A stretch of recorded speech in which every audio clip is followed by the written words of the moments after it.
Hello everyone, welcome to this channel. I am Lilly and I'm going to show you how you can survive in 10k BC Ice Age Norway on hardcore difficulty and normal speed.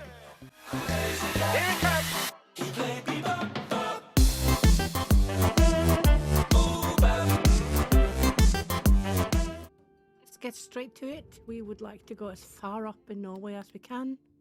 We certainly want Mesolithic and ramp it all the way to 10k BC. Let's see how far up we can go. Okay, that'll do it. Yeah. And we first of all want the hardcore. We would like summer, a bit more friendly, and stay normal on the speed. Let's do this.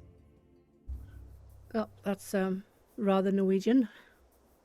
Let's see, we have one female. That's great. Let's get that group sorted. First, need to check if we actually got fish. We do. Okay. Let's just get the pelt hut down first. Oops, I didn't mean to do that. Back to tribe. So priority is always comfort. Hardcore will forgive nothing. If you force them to sleep out in the open, we are likely going to lose a few of these people that has high will. Or bad grades. Or both. Let's get a few sticks because we need those for what we're going to build, and we also need stones. Let's just do those only. The rest can clear. That should do it. Now, for better min-maxing, you should aim to place your objects in an area where your people do not need to clear first. But we should be alright because I've only placed down 2 things. So what we want with doing it like this is to have at least one type of housing opportunity for everyone before the night falls. Nobody will like sleeping in the open. Oh, you up there. Okay.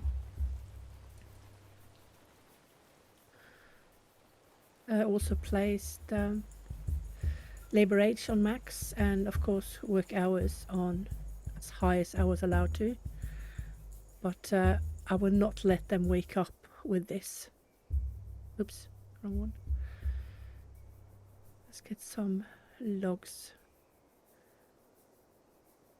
That normally can take a bit longer pending how lucky or unlucky they are with when they are cropping trunks, because they might crop them into sticks instead of logs. We will see.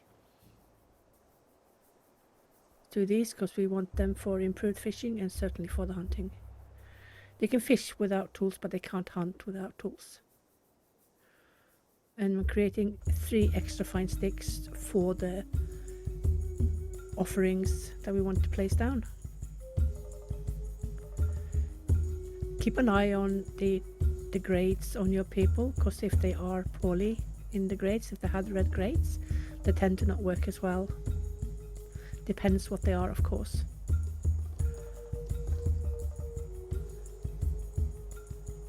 You can do these few pieces of mud as well, please.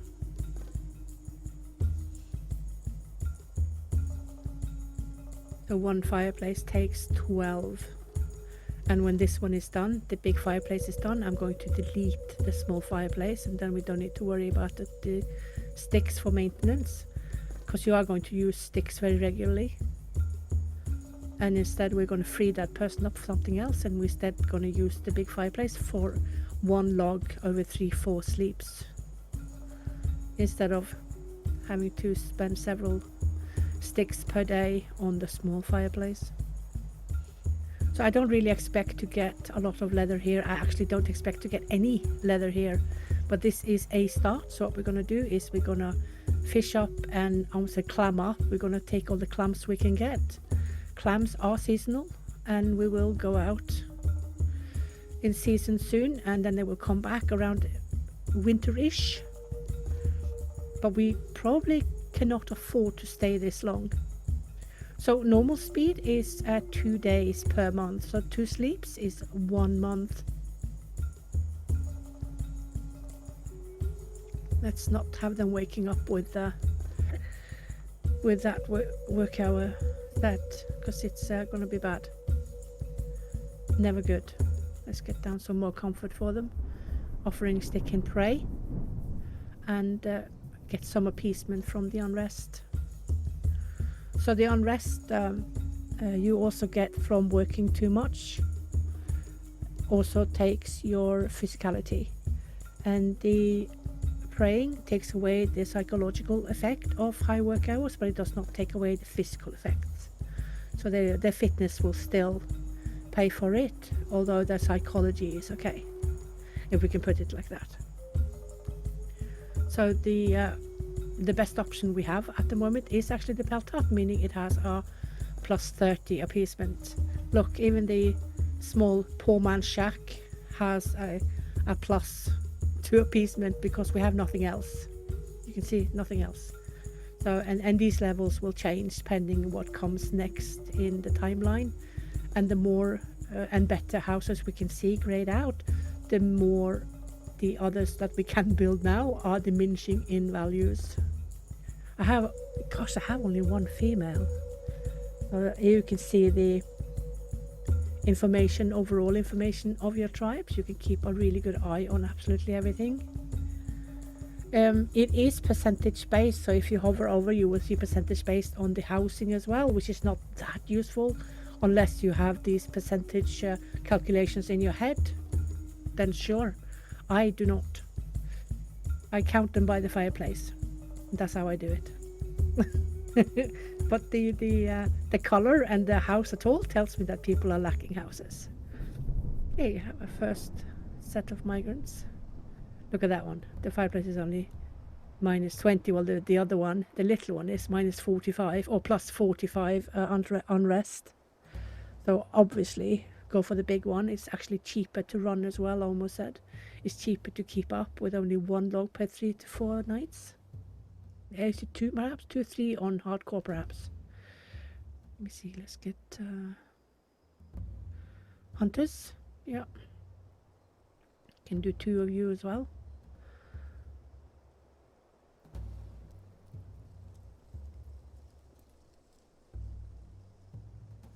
Only need 2 of those. Let me see. Yeah, you're good.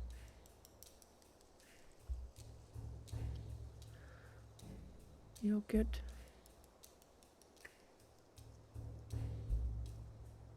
Only need a few of those.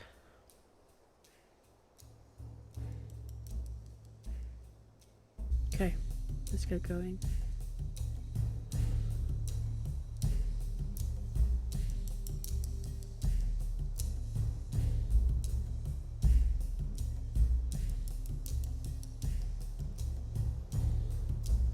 So hardcore is, well, obviously hardcore.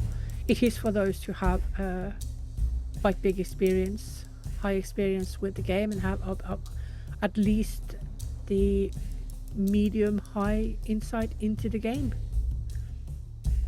So if you like micromanagement and you like to keep adjusting and be very, very immersed and have to pay attention to everything that happens, then this is definitely for you, especially in this area. This is as far north as you can possibly get in 10k BC, and without a doubt is the most difficult place to survive. However, it is possible. You just need to be very careful with absolutely everything you do. Was that a goat running past us? Looked like a goat. No, it's a dog. Okay, the hunters are good. They will get them quickly. I don't like doing hunting on absolutely everything, but we have to do it to survive. I just don't look. So there's absolutely no point getting up a tanner yet, but I am going to prepare ropes for it. Let's see. Okay, so we're out of animals because there was only 2, 1 hare and 1 dog, and there won't be a lot more fish either. So we've stayed here a few months, and I don't really think we can manage more. Yeah, so they hope for better housing, but it is what it is. We can only build what we can. At least they can rotate who sleeps in the pelt hut. This is not player decided. This is system and random who does it. But if you see that none of them has any long-term complaints, then yeah, you're doing it right. The system is doing it right. Now we are going to dismantle as soon as the sun rises up. Yeah, the sun is up. Time to dismantle, and it's time to migrate, and we should not muck about and wait till the food is gone. We go immediately. So up with the work hours, up with everything, and let's get going. We were out of clams as well.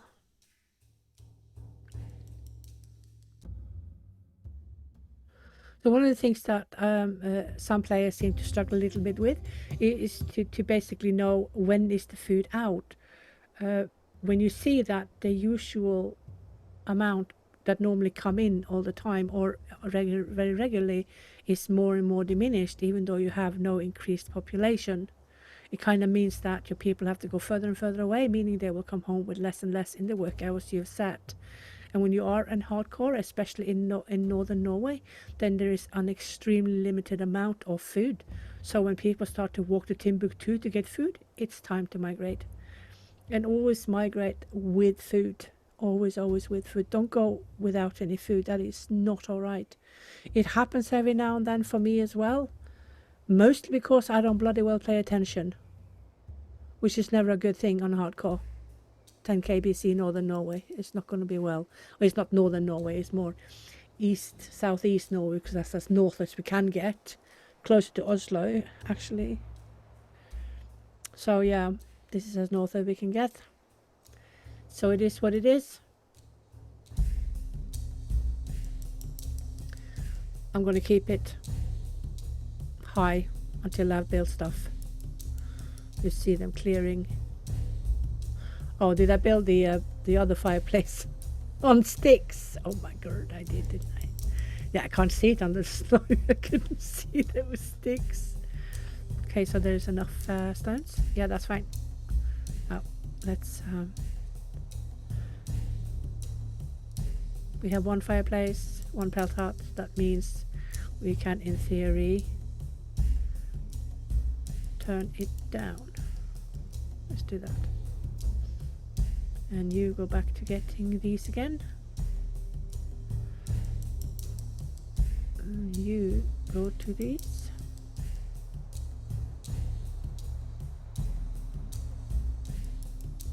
A few more, there you go. You can be two.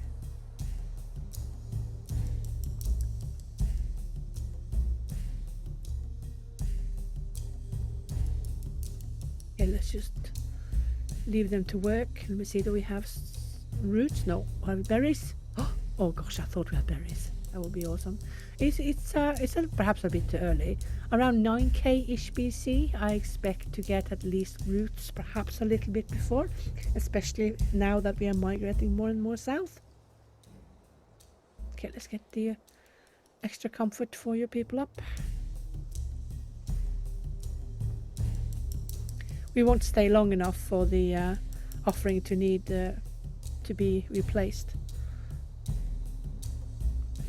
I'm gonna see if we are lucky enough to get one leather. We might not be, but we do have the materials for it. So let's just get it done.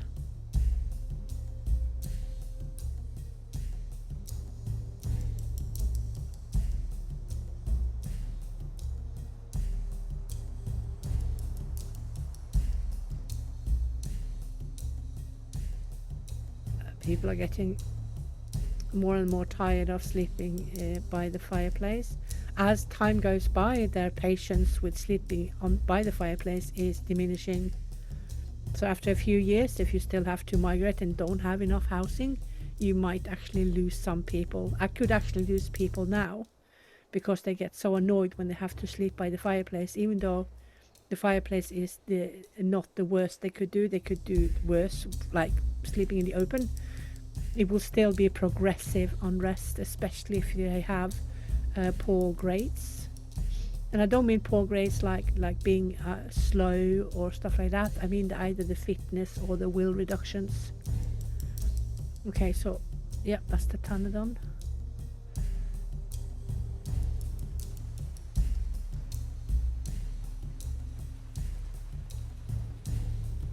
You can see that I have 2 fishermen and they have 3 pools available. So let's see, are we out of animals already? Yeah, okay. Okay, so there might not be a...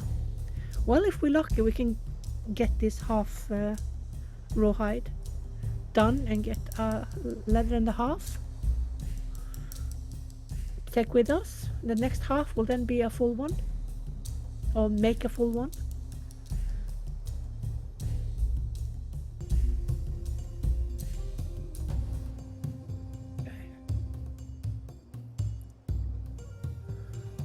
Some more fishermen cause too low on food. Time to up them. No, you're fine.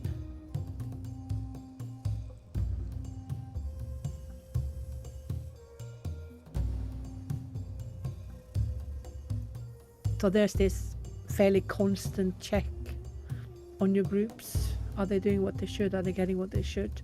Check that you don't have too many poor grades in one group that is actually hindering the efficiency of the group. You can manipulate your group to a certain degree by lowering work spots, squeezing out a few and then opening them up again, hoping that those you don't want there will not rejoin. But you know, it's so much micromanagement that is perhaps a little bit too much. So yeah, just be on top of everything and be so careful with the work hours when you don't have enough comfort for everyone. If you have housing for everyone, you can easily get away with quite a few days or sleeps with increased work hours. But when you have someone who's sleeping by a fireplace, you need to be really, really careful. So yeah, I'm kind of expecting to lose some of those with the worst grades, to be honest, or the highest will for that matter, because we can't build more housing. That's all we have. So what we do is we build the best fireplace and we place down somewhere that people can pray and reduce some of their unrest. So you need to be really careful here. This is super important if you are going to play hardcore. Avoid the combinations. The combinations will make people leave. The threshold for when they are leaving is so much lower than both expert and beginners that it's 1 day and they will leave you. So we need to avoid the combos. Let's see, we have 4 and there are 6 pools, so we still have some food. Yeah, if you can avoid the combos, you're good. If you can't avoid any combos, or if you get several combos, you need to make sure that the combos are not maxed out. For instance, if you have all the people when you start, if those people are nearing up to 70, you need to get graves down, because you have exactly 1 day before unrest in relatives is 25. And if you then are lacking housing, so you have like 39 in lack of housing, people will start leaving you.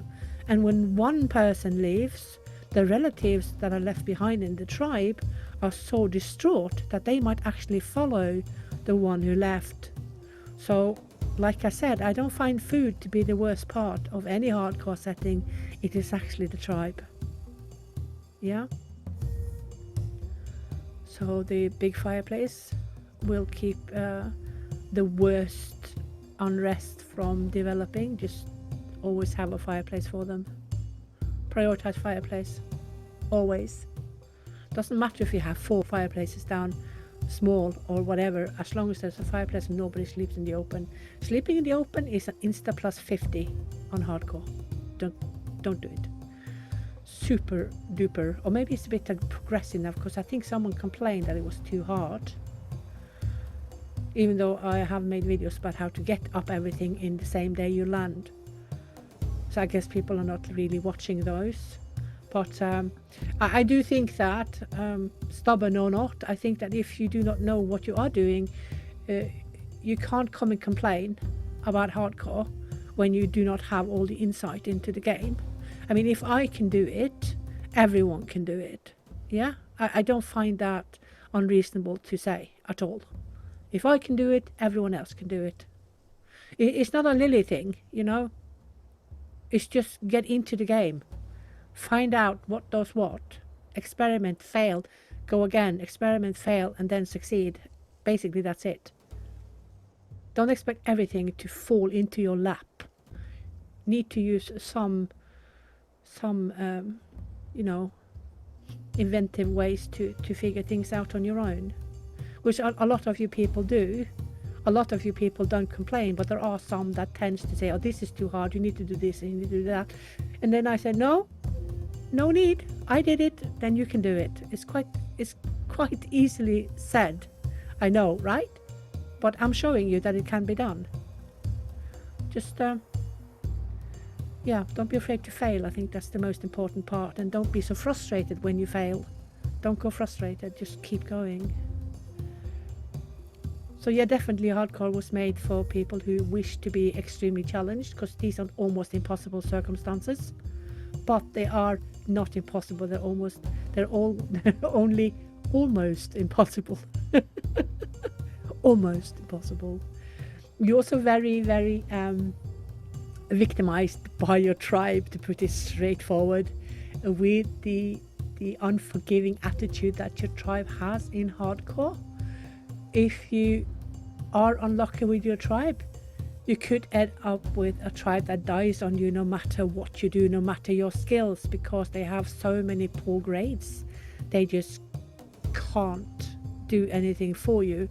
They will leave you, then they drag their family with them. In the end, you have one person left and basically you're dead. That's it. That's game over. But that also belongs to the authenticity of this timeline and this area, because by far everyone survived. There's so many tribes that didn't make it. So many. Gosh. That's a long way to Tipperary. But at least there's plenty bones that people can break up and scoop out or suck out the bone marrow. They don't like it, but it's food, and it's actually quite nutritious. It's really nutritious, and in some countries a delicacy. No kidding.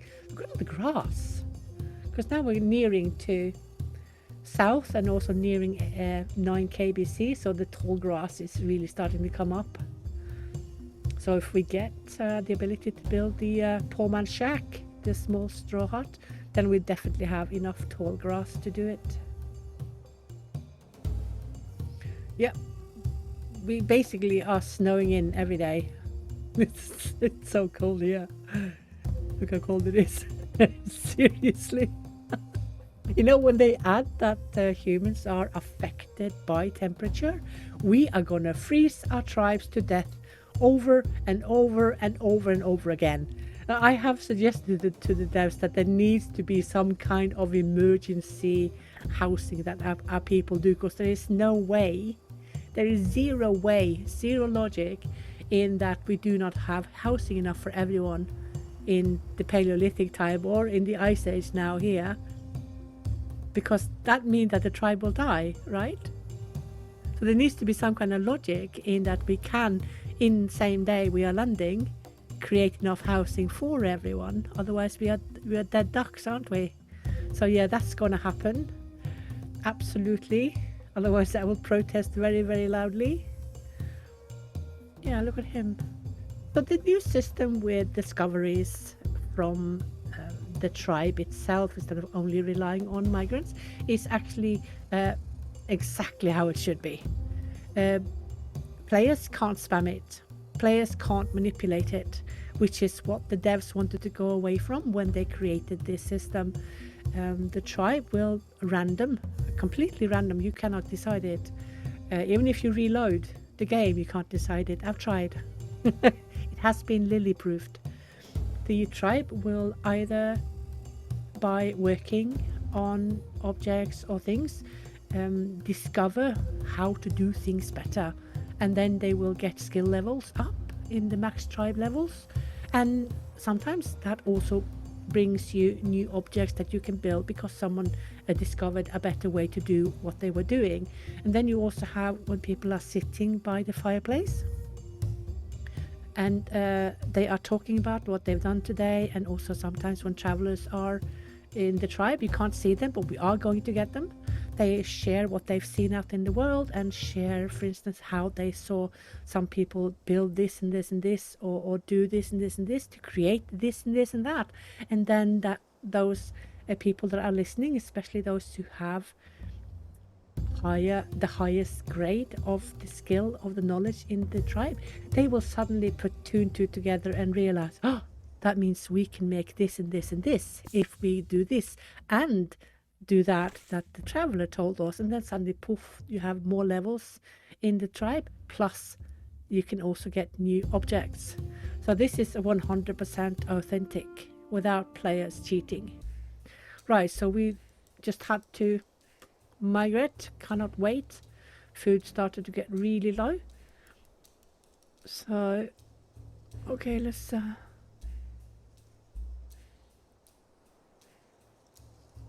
let me see, do we have fish here? There are some areas that are just so cold that we can't reach the fish. It's just, yeah. So it's only 7 here because we are closing down to 9 kbc, which means that it will be milder. Why can't I place that? Okay, there you go. So yeah, that new system is really, really good. I actually really like it because it's very authentic. Okay, so get that one up. We can only still build one. Get a proper fireplace there, but also get let me see, can we get away with only having, no, I don't dare. Let's get a few fake ones. I almost said fake ones. A few of the small ones. They're not fake, they're just small. Okay. So let's you don't need 2 yet. Let's spend more people to clear. You are going to need more and take away that. Yep. Let's get you as well. Oh, we got 3 here. Improvement. But let's send out 1 because we do have food for the first day. That's 2 meals there. 2 meals that I can see. And then we're sending out 1 fisherman and 1 hunter. That'll do it. That'll do it. Yeah. So let them do that.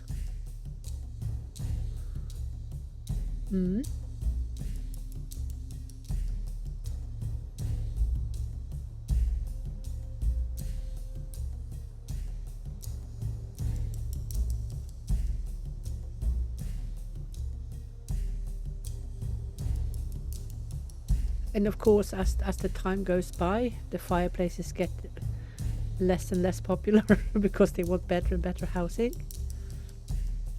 And in hardcore, you see the grayed out items sooner than you do in expert and of course beginner, meaning people will be quicker unhappy with what they have when they see what's out in the world that you can't build. Yep. So yeah, everything, all aspects of the game has been made harder on hardcore. It's not only food is only a part of it, it's everything, absolutely everything has been made so much harder. When I tested this for many weeks before it was released, I did manage to survive in all the places I went and did hardcore, but that was before the speed was introduced, the speed differences. So then we had 4 days in 1 month, and that is much harder than it is now. So for instance, if you want to do the absolute hardest you could possibly do, you go hardcore as high up to in Norway as you can, where we are now. You go 10 kbc and you go slow, because that means that there are 3 days per month, meaning you'll get a less hostile environment much later, and people are eating 6 meals in that time rather than 4, so you will need more food as well. So you basically land do a fireplace, fish up for one day, and then you need to move on. I might actually do that one day. I have tested it and it was survivable, but oh my goodness, it was stress. It was stress from start to finish. And this is what the super hardcore players will want. They want something that makes them stress and sweat. And this will be it. Yeah? If you want the worst possible combination, hardcore, 10k BC, Norway, as far north as you can come, on slow. Indeed. If you can manage to survive until you get to roughly 8k BC, you're actually going to be okay. But those 2,000 years with stone soup and the odd hair is going to give you grey hair. Oh, let's we can take that one away soon, can't we? Okay, so now we have 2 leather. That's good. Maybe we'll get 2.5 before we need to move. We are a bit close to the ocean. I do fear that we might actually be... Okay, so now we only have 2 fishing pools left. So we're gonna have to consider moving again. We still have a few clams though, but we are out of animals. What a shocker. I think we had 2.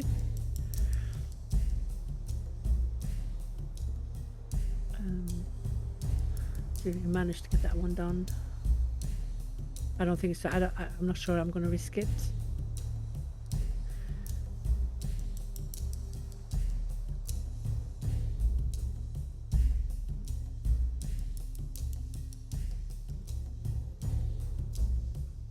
Well, there's some bones.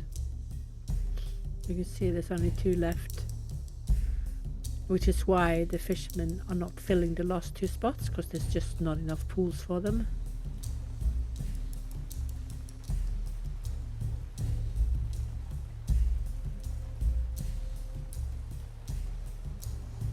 And there's no more animals.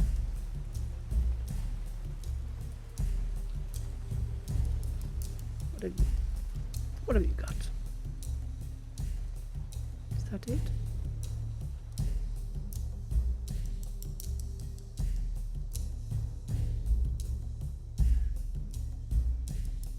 But there's small improvements being done quite regularly. And important to remember is that it's only those who already have the max skills that can make these discoveries. Because if someone who has less skills than max, it's not a discovery though, it's just learning what the tribe already knows. So it kind of makes sense. Do we have roots? Let's have a look. We should start to get close enough to get roots now.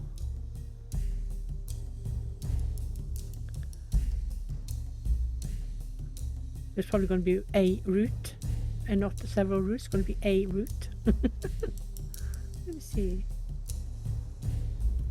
There you go. Where is it? Gosh, I can't see anything in this rain.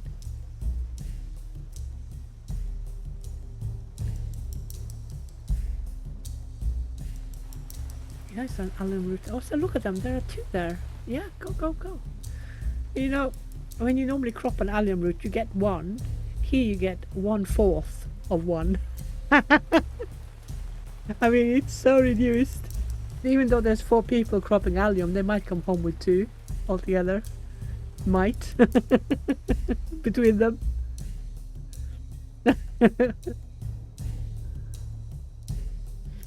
Yeah, it's pitiful. It's not a lot to live off. But, you know, it's quite authentic. It's not authentic that they slept out in the snow by the fireplace. That's not authentic, but of course it will be implemented when we actually have effect on people, or people are being affected by the cold or the temperature as such. They have started though with packing them properly in when it is winter, but they're still sleeping out, aren't they? So yeah, but it will come bit by bit. Where are you guys going? Are you all going for a clam? You are, aren't you? Or a allium root. So look at the food. Oh gosh, no. No, this is not good. This is not good. Oh la la.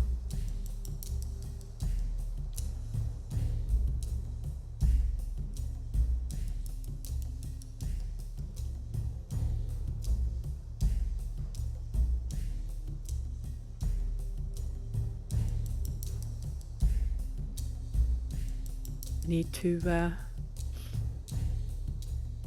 get our asses going. Need to put on rationing, and then basically get our asses going. Yeah, you will have to live off half the rations. So the rations are percentage based, so it's 6 notches, meaning that 100% divided by 6 is, what is it, 16-17%. So they are now getting 50% of their food that they normally would like to get. Okay, so the morning has started. It's time to dismantle the pelt hut and basically get our bombs going, because there's way too little food left.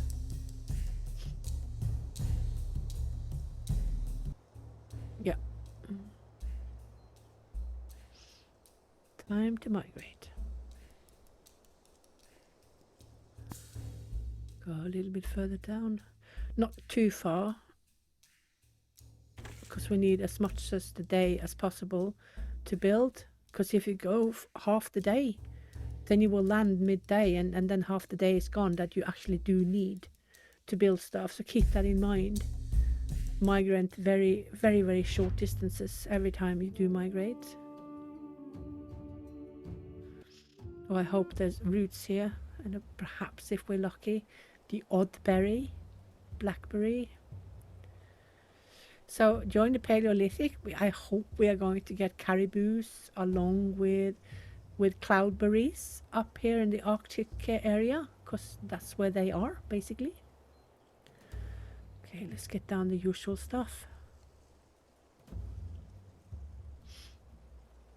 A few fake ones. Almost said, I keep calling them fake ones. They're not fake, Lily. They're just small. Small fireplace. Small, very small.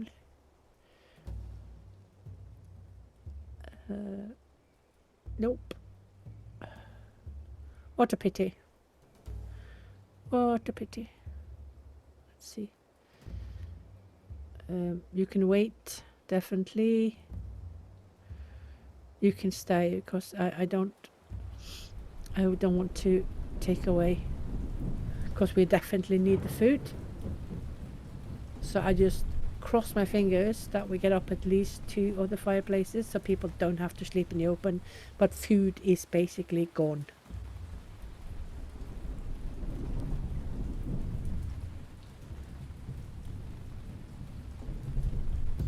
Let's go.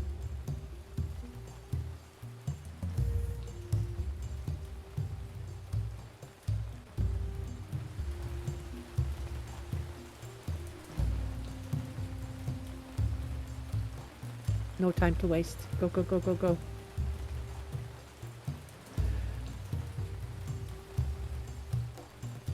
Yes, we have a big one. That's good.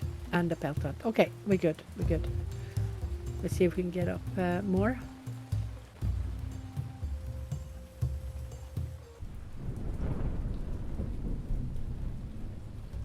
See if they want to do the... No, we're going to run out of time for the offering. But that's fine. That's fine.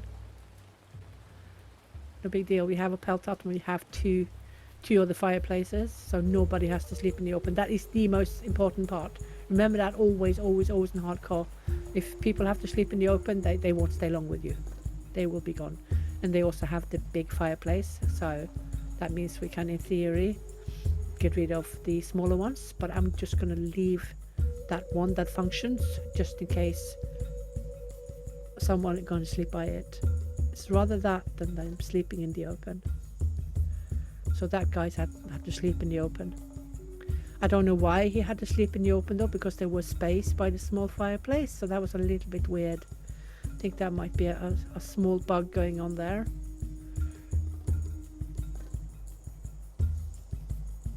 So he wasn't a happy chap at all, was he?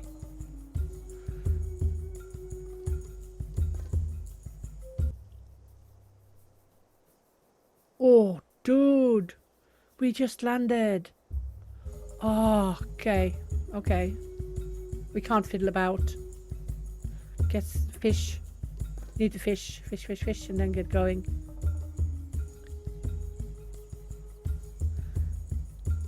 Can't wait.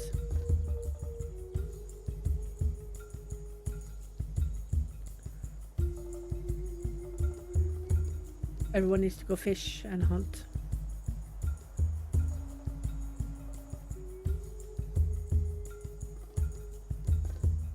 No time for anything else. Okay, so and this time we are going to travel with food. But I don't dare to stay for several sleeps, because several sleeps is months. And we could be mermaids by then, so pause, max work, oh yeah, a little bit rationing, yeah. Max the labor time. And go a bit further, not far at all. Let's go. Let's go. Migrating.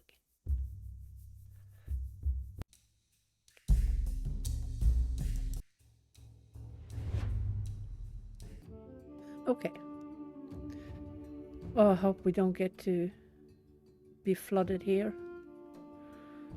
But this is quite normal, isn't it? Because the sea levels are rising and rising and rising as the ice is melting.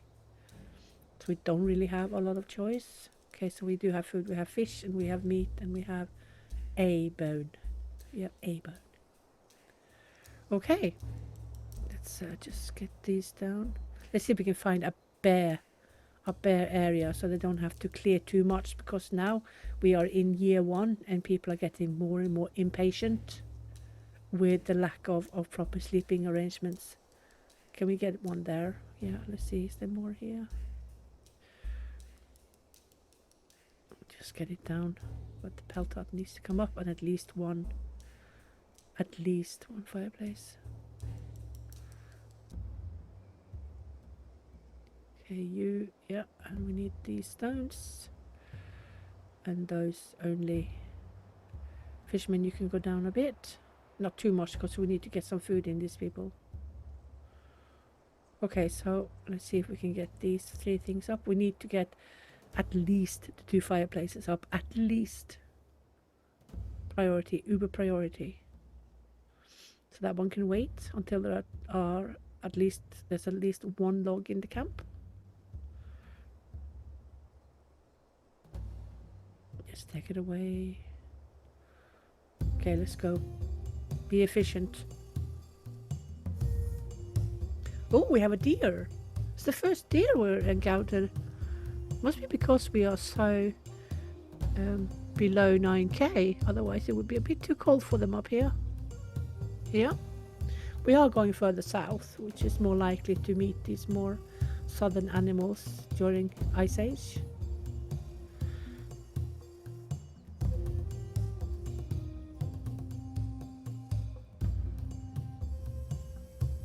Now we can see more grayed out housing options. So people are getting more unhappy with what we have. Well, we can't build more. It is what it is. And I'm going to put that one down. Look. There's now straw huts as well. Taking down the appeasement rate on our pelt huts and making the poor man's shack even worse. Get offering as well. There you go.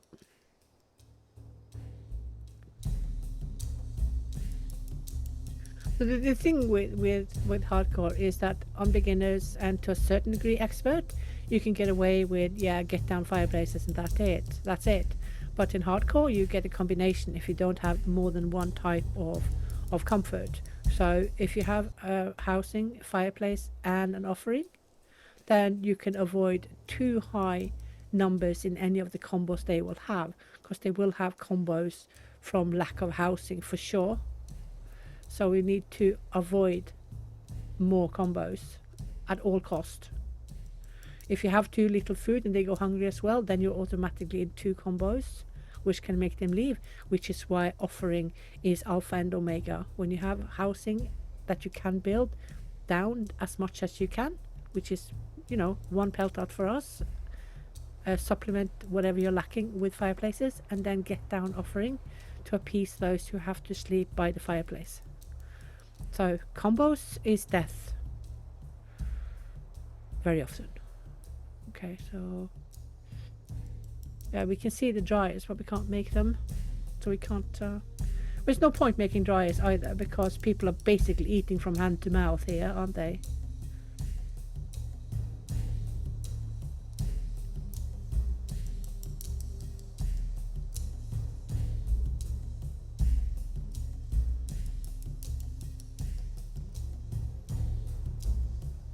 Yeah, we got 4 leather. We can soon we can make another pelt hut.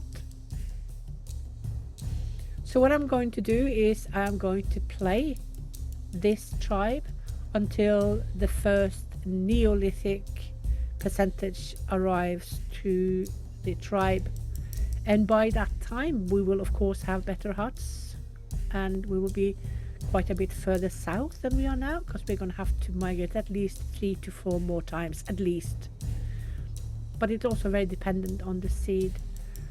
So high calorie food, which is fish and meat, will make sure that they only eat between 0.5 to 1 unit. While for instance when we get berries, 1 unit would not even feed a child, barely. It would barely feed a child, because the calorie is so low in comparison to, for instance, raw meat, which has full calorie count. So they eat a meal or a unit or half a unit based on the calorie count that they are supposed to have for their age and their condition. So kids and the elder eat quite a bit less than, for instance, the pregnant women, the nursing women, and the adults at all.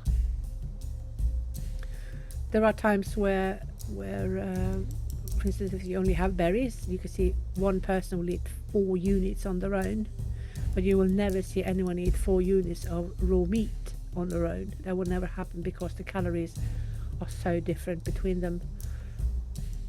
This is also why if you have wheat, you should only start mass producing them if you have ovens as well, because 4 sheaves of wheat gives 2 grains of wheat, which in turn is giving 10 bread, and 1 bread has so many calories that the unit of bread will fill an adult man. So in terms of economy, this is the way to go. Just saying.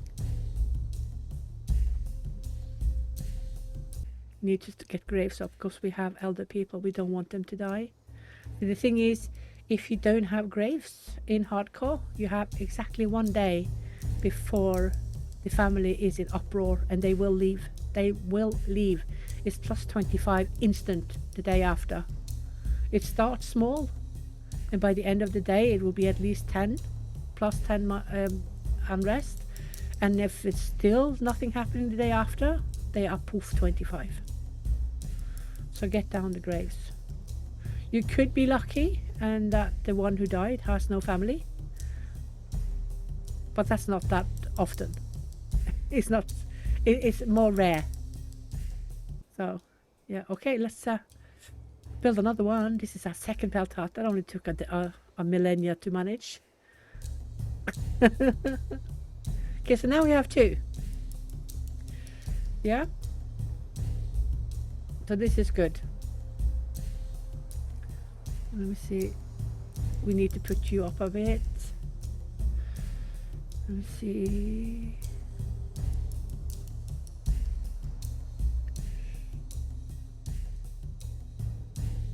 So we also soon need to consider is that we need to create tasks for people to maintain skills that are not used all the time in everyday life. For instance, stocking the dryers, stuff like that. That is something that is used fairly often and stuff like that. So for instance, the only time we can use stone here to increase our stone working or to keep it up what we have is to make stone walls, because we can't make bifaces. So what we should do when we have time is to make stone walls. Ta-da! Let's do a few at a time so we don't take half the tribe with us to do these chores.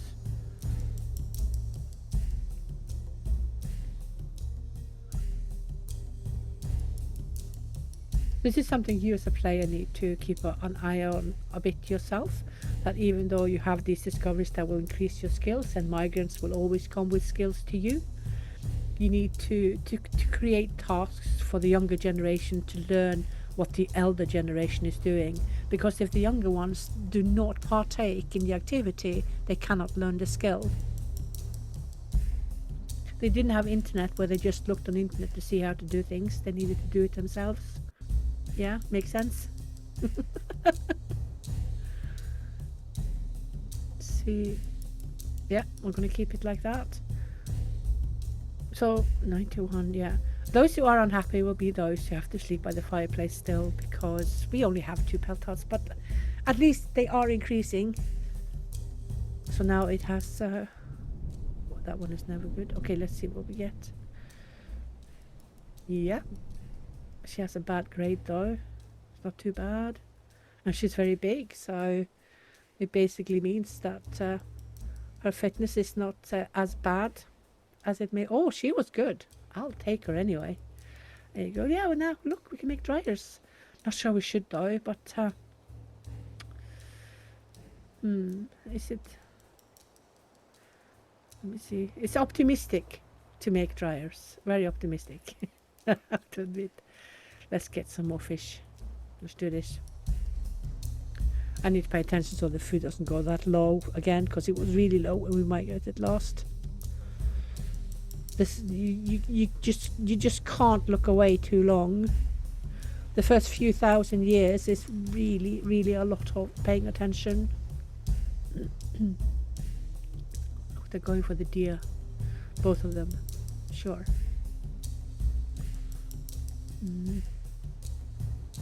Hunting deer. Yep. Let's get. You can see that the fish is going and the meat is going. The fish is going halfway on decay and the meat is almost decayed, but they of course will eat it up now, because there's no way that the food is going to get that the meat is going to get wasted. People will get up in the morning and eat it as well. Yeah, I knew it. That's good. Let's get some fish dried. We don't have a lot of food, that is for sure. Wonder how long we can stay. But at least we're getting leather now. Plenty leather.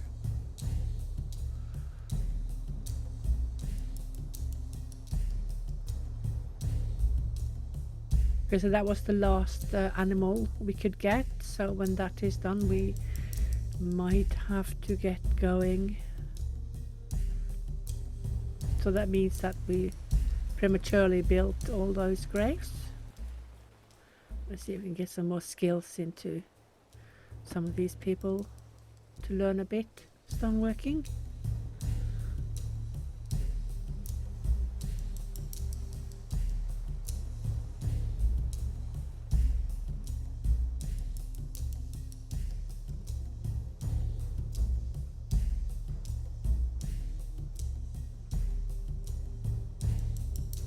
Right.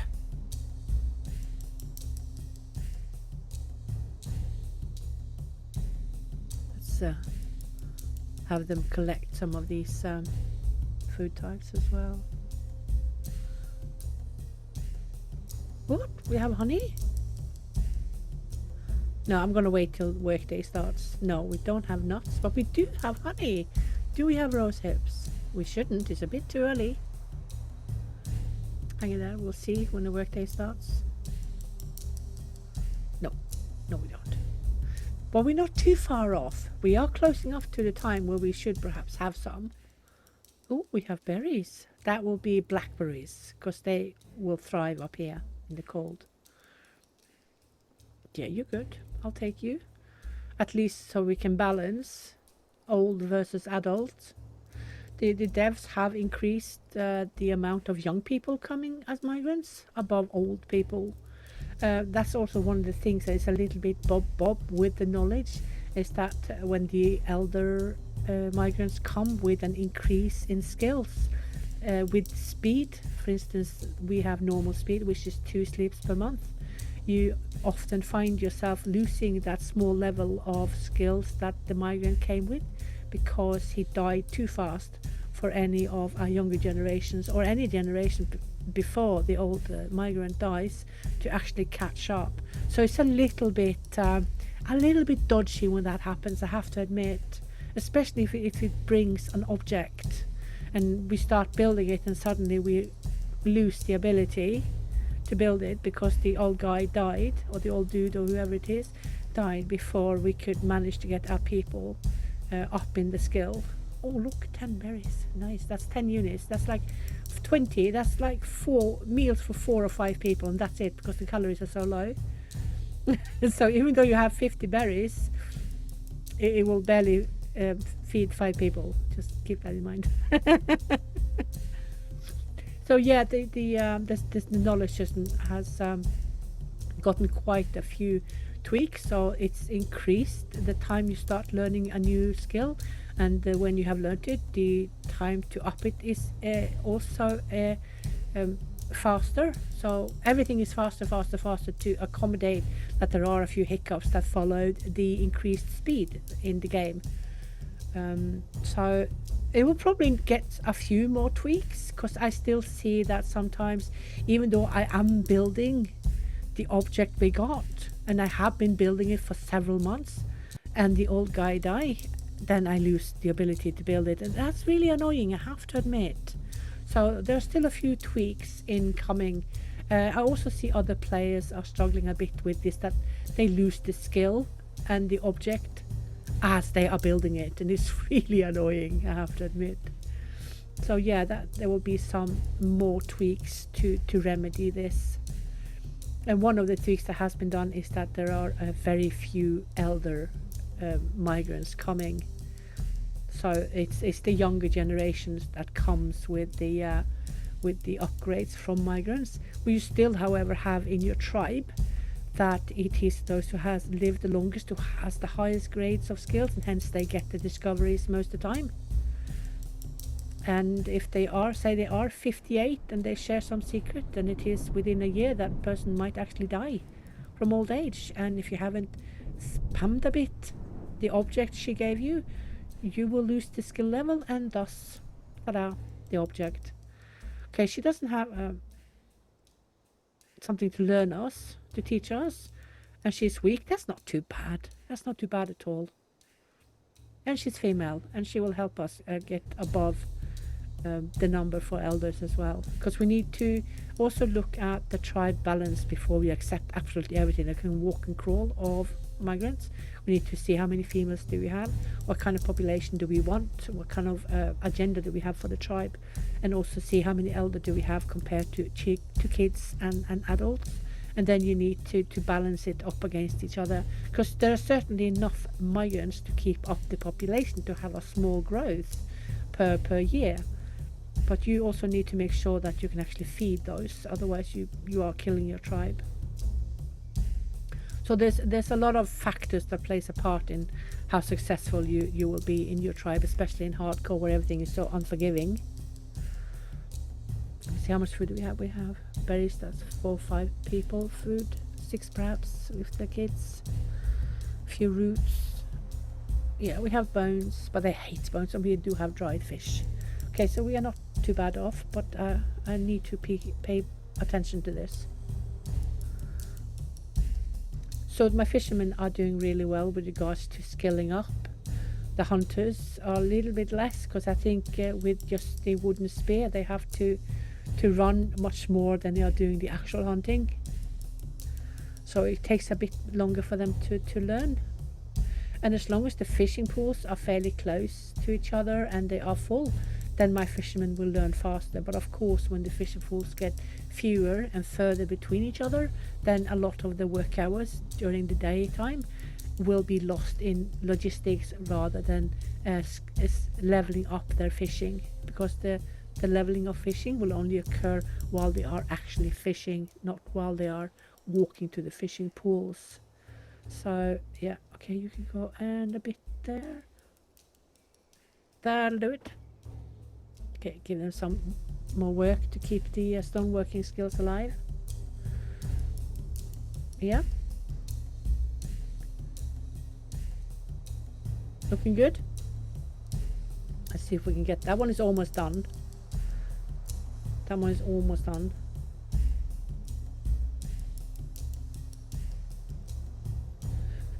Getting there, getting there.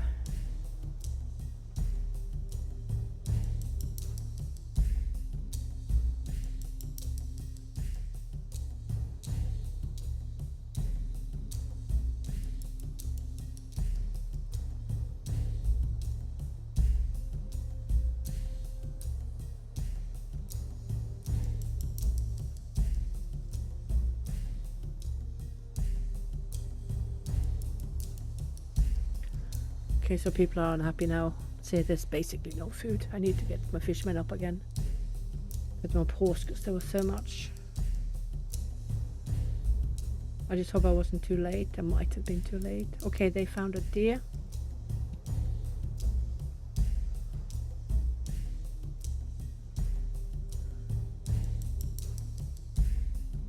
Oh, it says fear there. Oh, that's, I don't like that. Don't like that at all.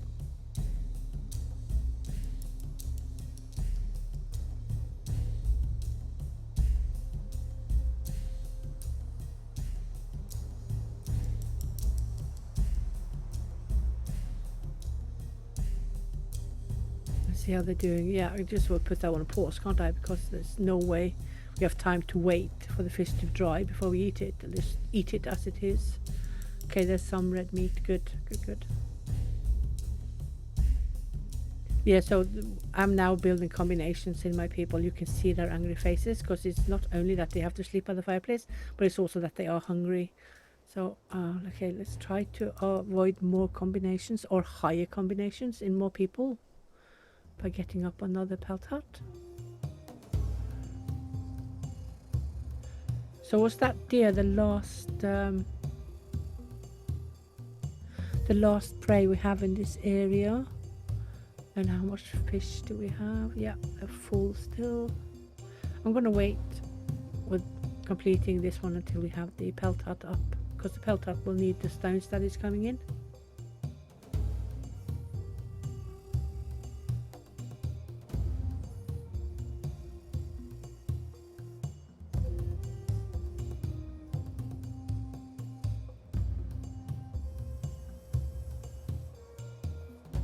Okay, now that it's almost done, we don't need 100. We can finish it off with what we have. And I doubt we will manage to make another pelt hut before we need to migrate again. Doubt it.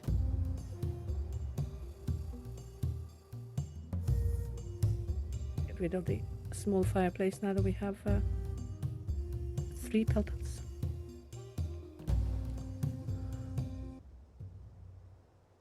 Oh, you are joking! Well, we have been here a while, haven't we? So I'm not shocked. That basically means we need to get some fishing going. And then get our asses out of here.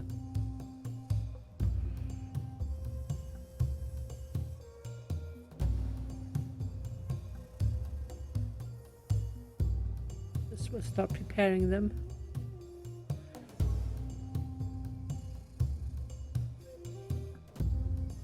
For what is about to come. We need to migrate. So, sunrise. Let's see. Take away all the limits.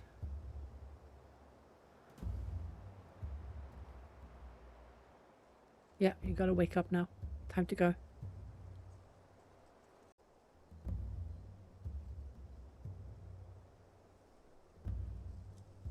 Oh, this is a problem. We might not be able to build a lot of things in a new locality due to that the tribe leader is so old. Let me see, you are... Yep. No. No. You should be ready and... There you go. Right. That means it is time to migrate.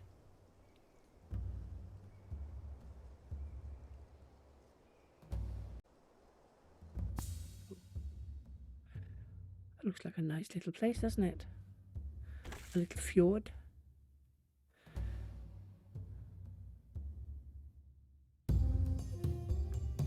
Yep. Crossing fingers. There's good food here.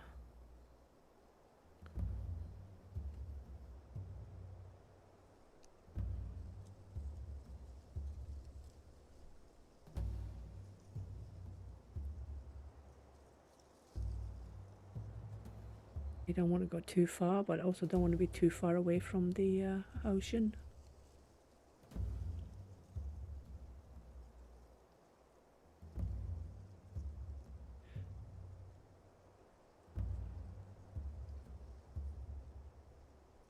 Down to, and then some fireplaces.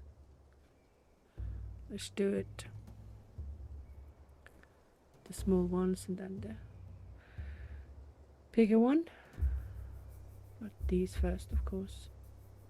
So there are some that will have to sleep by the small fireplace.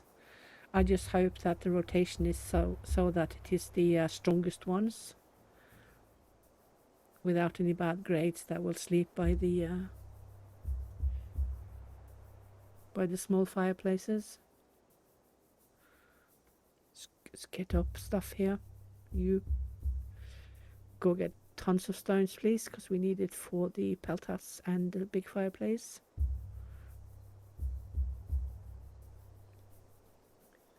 You fine?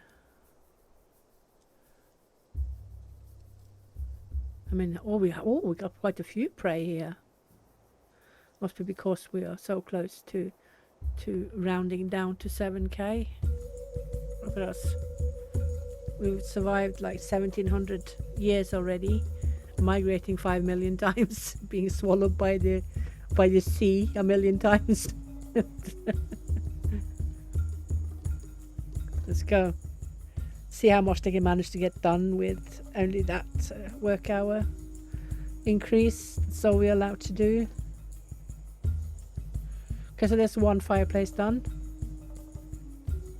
We need more, guys, or then we at least at 2. Okay, so that means that nobody has to sleep in the open. That is a big plus, but they are going to be super annoyed at having to sleep in the small fireplaces. Yeah, no time for these.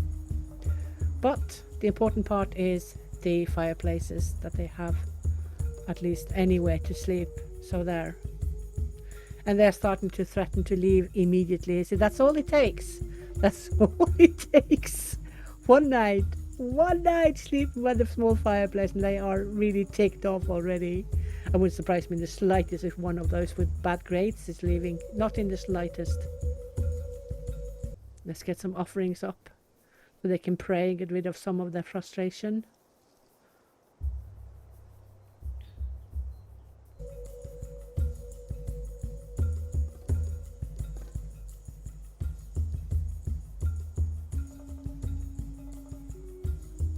Yeah, but they won't be sleeping by the small fireplaces tonight because there will be peltats up that they can rotate in. Because the peltats are still worth something. And of course lower the work hours so we do not build a combination. See, everyone has a grumpy face. Everyone is unhappy with having to sleep by the small fireplace, but yeah.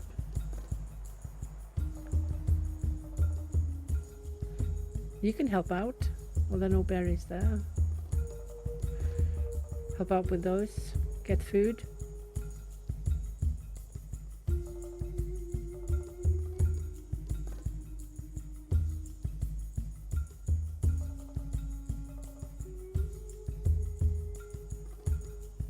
Okay, so they're all by the big fireplace now.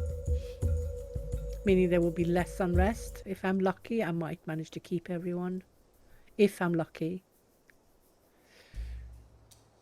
No guarantees.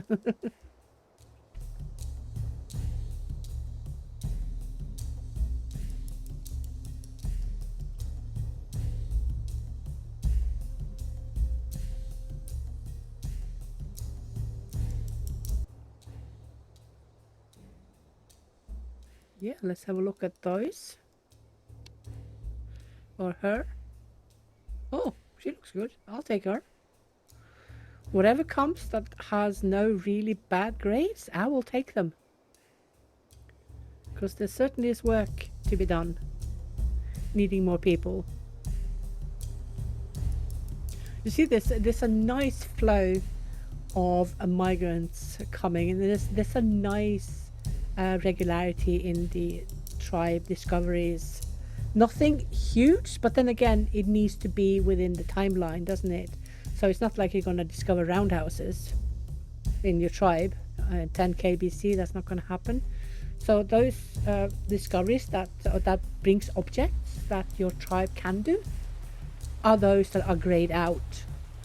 So in theory, those 3 houses you can see that are grayed out can be learned by tribe as they are working on something, and suddenly they put 2 and 2 together and, oh, if we do this, then we can build this and this.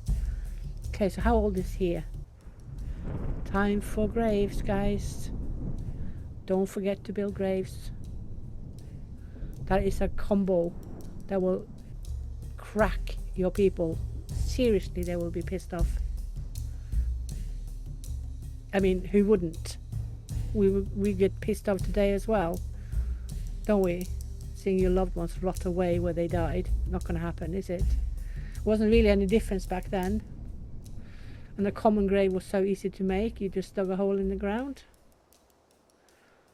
Oh, oops, I didn't mean to do that. Let's get it back to tribe responsibility. And you, yeah, there you go.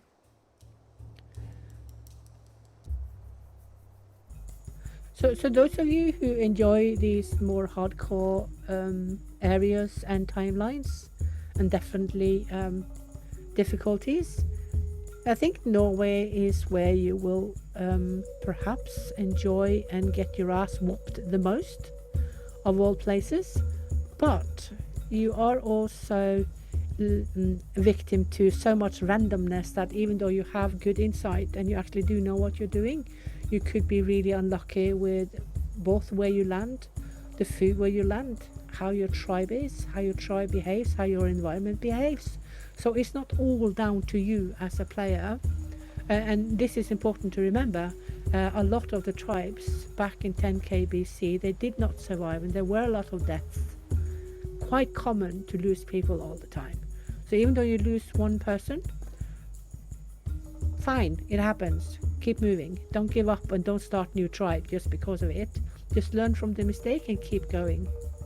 If you already are at the point we have managed to survive several thousand years in hardcore, especially Ice Age Northern Norway or Norway at all, you're doing fine. Then you kind of know all the nooks and crannies where you need to do a bit of micromanagement and some smart play to survive. If you already manage that, then you are where you need to be. And this is the same for beginners, because when beginners become a bore, then you move on to expert. Then you learn from there and do mistakes and make your failures, you know, and then learn from your mistakes. And when that is a bore, you move on to hardcore. And the further north you go, and the slower speed you have, the more difficult it becomes. So one would think that having a very fast game speed would be easier, would be harder. It isn't, it's easier. So the easiest hardcore difficulty is fast, and the hardest hardcore difficulty is slow. Yeah.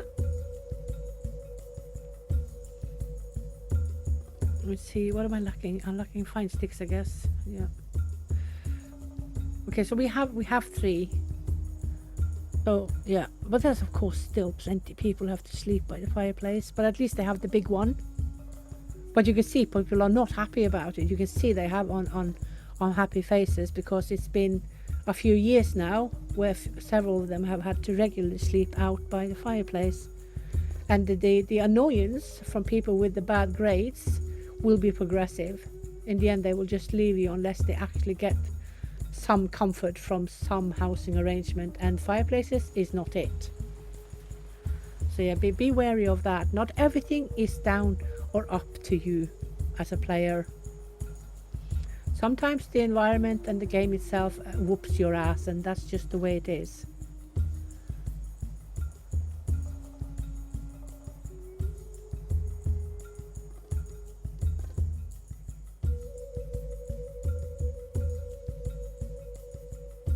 Another thing which I do hope that gets some change is that when you do start in 10k BC in northern Norway, the worst part is that when you have to migrate, you don't take your raw hides with you. And sometimes you don't have time to tan the leather from the animals you kill.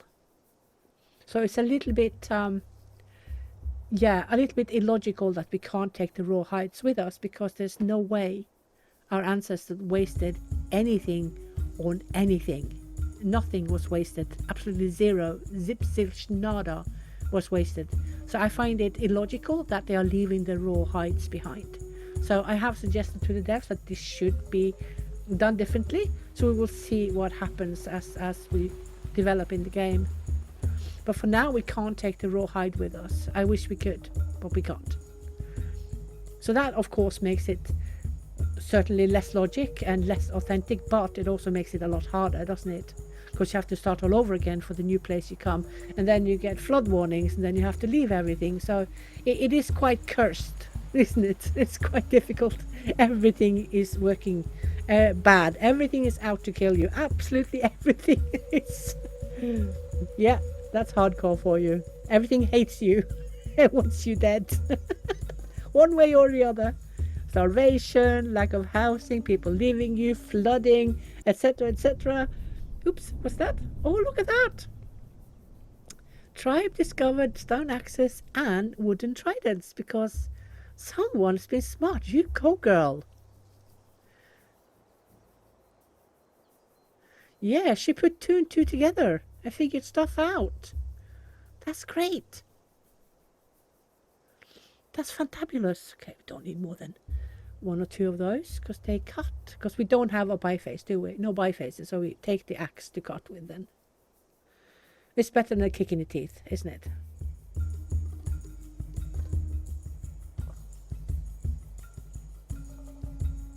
One of the few advices I have is to be so stingy that you shock yourself. Be so frugal on absolutely everything.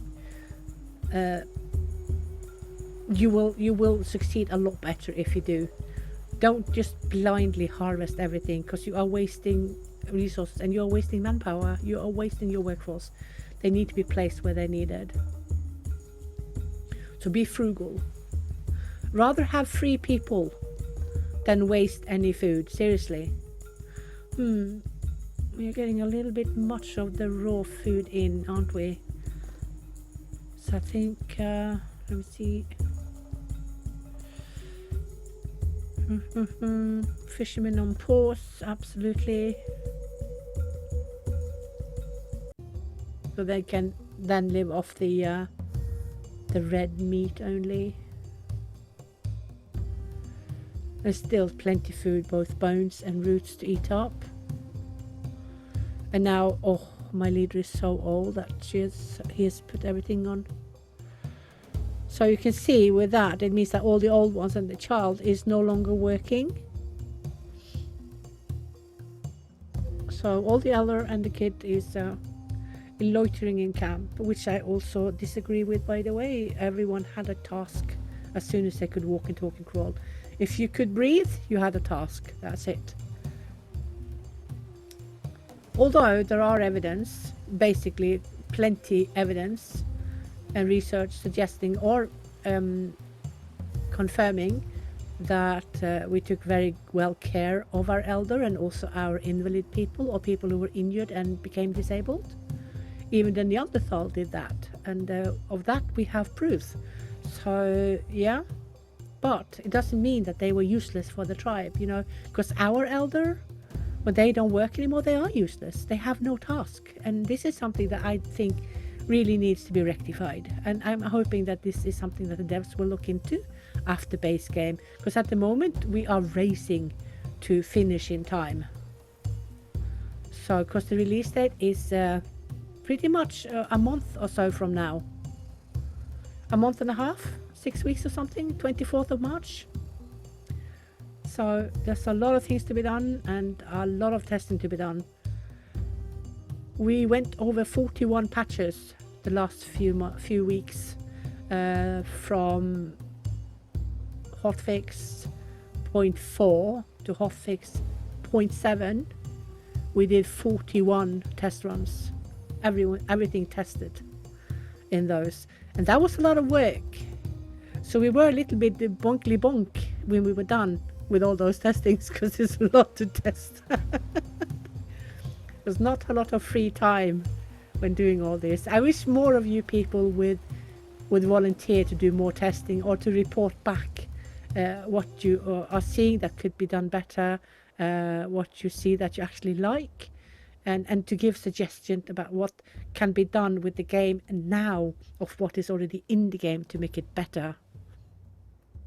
We can't add, or the devs can't add a million new things. There just is not time for it at the moment. We have to finish the base game. And then a new roadmap will come after that, after full release, with more. And as usual, what the devs always do is that they listen to the community and implement at least 1 or 2 community suggested content or changes or tweaks per update. That has never failed. They always do that, and it's a very good thing, because it shows that they are actually listening to the player community, and I find that extremely attractive. So how are we looking? 1, 2, 3. Yeah.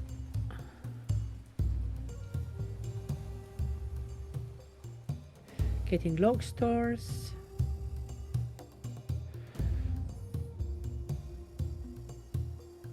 Still have food.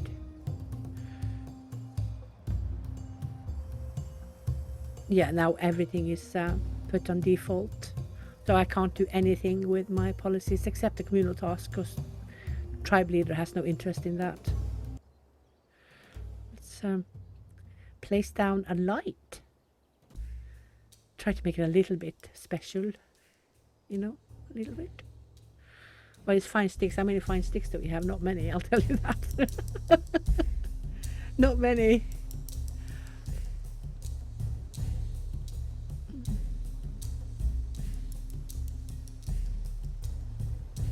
So those are grayed out. Those are the things that we could discover now, because these belong to the timeline.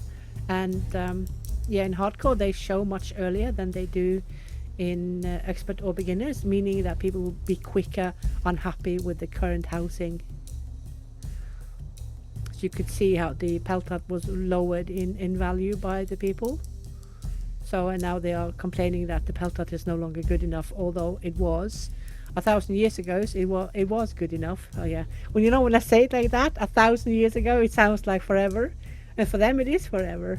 So yeah. Haystack. I really wish we had more storage options earlier in the game. Really wish we had that, because when you don't have dryers and you don't have storage options, you need to harvest hand to mouth to not waste anything, because all fresh food tend to be so quickly decaying. What are you guys lacking? Is it fine sticks? It is fine sticks, isn't it? Always fine sticks, because you use fine sticks for so much, don't you? So much use. Yeah. Yeah, it won't be done.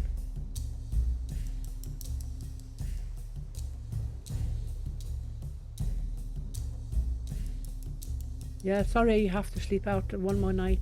Several of you actually for a long time. Oh, there we lost him. Oh, thank you for your years. So at least we have graves, so that our elder now can be laid to rest. Yeah, then we avoid another combo, which would be basically lethal.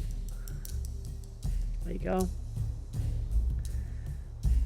72 average age for a normal member.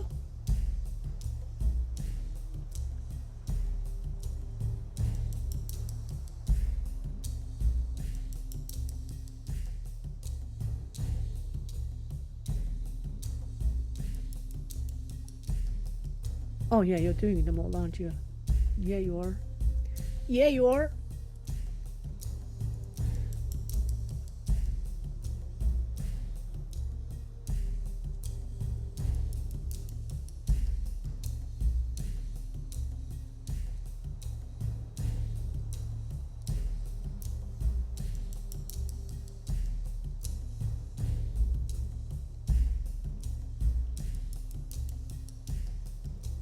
Let's see. 4, 5.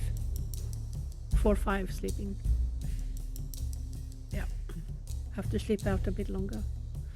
But so the rotation between sleeping in by the fireplace and sleeping in the pelt huts is something that the system does by itself, of course, because the best options are and closest options tend to be filled first, and then whatever is left is what the rest of people take. I thought it was only vicinity, but it turns out it's both. So it's both vicinity and quality. Oh, that was quickly made. It's a nice fence, isn't it? And cheap. Nice and cheap. And it gives woodworking, so yeah, why not?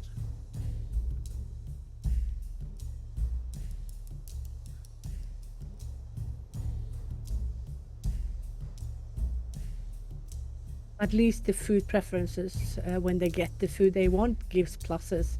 Because when they eat food they don't want, it's suddenly plus 20 unrest.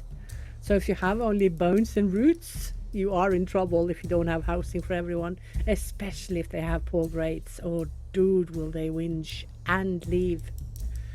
Oh, yeah. Progressive unrest. The progression is extremely short on hardcore. From one night to the next, you could lose people. You could lose them basically by them going hungry overnight. So hard. It's so stressful, seriously. But fun. It's so fun as well, isn't it? To succeed. When you know that you're succeeding in something that is actually quite difficult, it feels good. It feels good to do. Yes.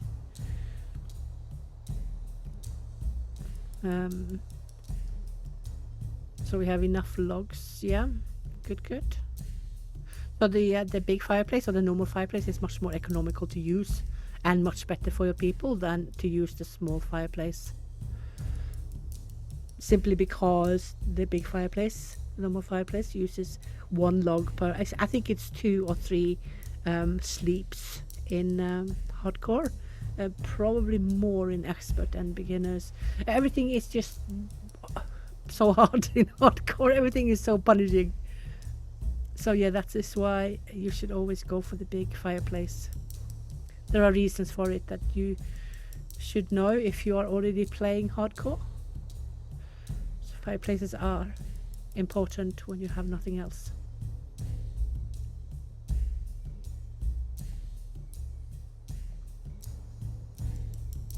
So keep in mind what I said about calories in the food, so you don't get tricked. Like the least calories are without a doubt in the berries. So if you have 20 units, it's not going to feed 20 people. It's going to feed 5, perhaps 6 if you're really lucky. So keep that in mind when you do the food calculations. If you are min-maxing on the food, you need to remember which ones are the high calorie foods. So the high calorie foods are fish and meat. All the meats, the white and red meats, are the best calorie foods, which is why people normally want to go for that. Not only because they love it, like we also today love meat. Well, not all of us, but some of us do. And they will always try to go for the fresh food first. And all meats give max calories. So now we can see the reed hut as well. So now the the pelt hut is going even further down in value. Yeah. It is what it is. We are now right below 8k, so this means that next time we migrate, we should get even more types of food. Look how pretty it is with that fence. I like it, even though it's cheap. It's a nice fence.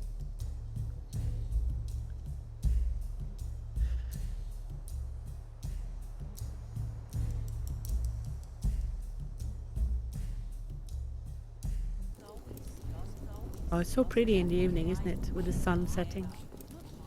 But they're weird when they talk, aren't they? They talk weird.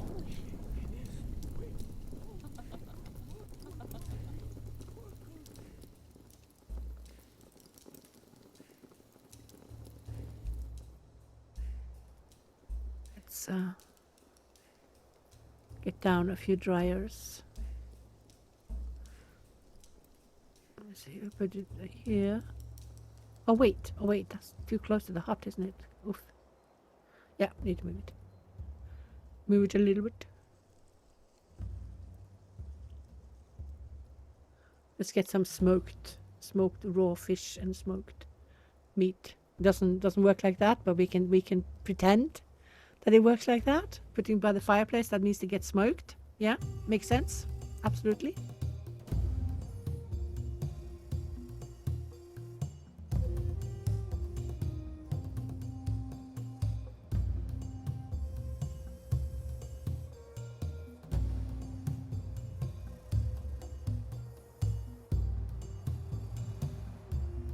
A lot of bones there that nobody wants.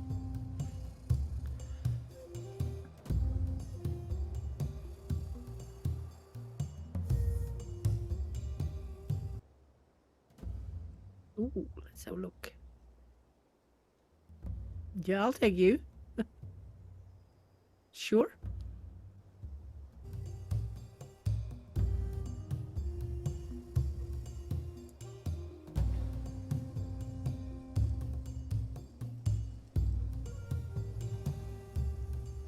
Do one at a time. Fish.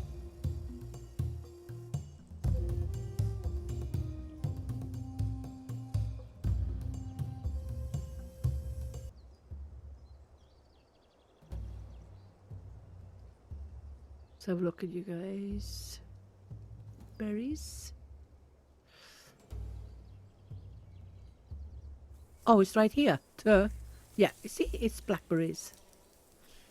And as usual, they have to pluck for half a year to get one unit. It's so diminished. It's so small amounts. But yeah. But it's food. Every little helps. Every little helps. No doubt about it.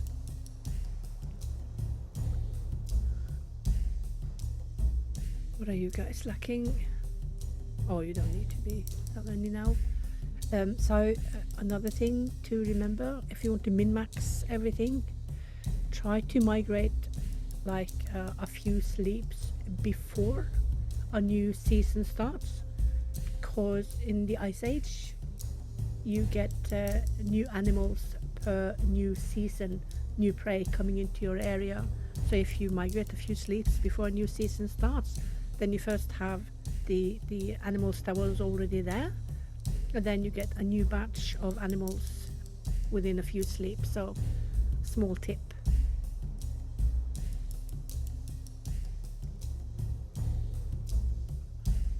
We're getting quite big now, aren't we? So I was thinking I should play till we get the first influence of Neolithic timeline. I assume that will be right after 6K sometime. So we have a few more millennia we need to throt to get to that point. Why you wanna be? So the usual stuff. Yeah, they want better than a fireplace. Yeah, well, we're doing our best. I'm a little bit worried that if I place down a pelt hut when we have exactly 5, that the others will be needing repairs, so I have to sacrifice some of them to build or to repair something else. So I need to be a little bit careful. A little bit.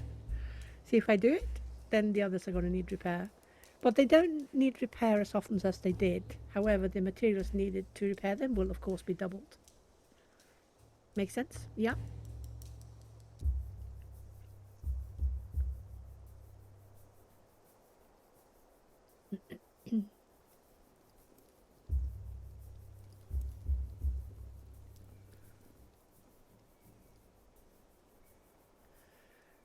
So they're all hoping for better housing than pelt huts, which was good enough 1,000 years ago. So spoiled. Well, we have to wait till migrants come and give us what we lack. or until we can discover ourselves some better housing, because there sure is plenty of them grayed out. So yeah, they just have to accept what is going on. Not much else we can do.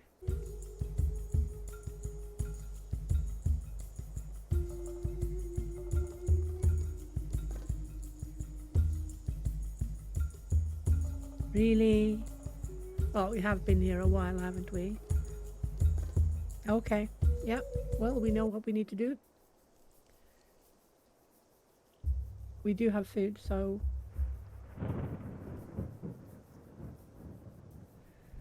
we won't go empty-handed, that's for sure.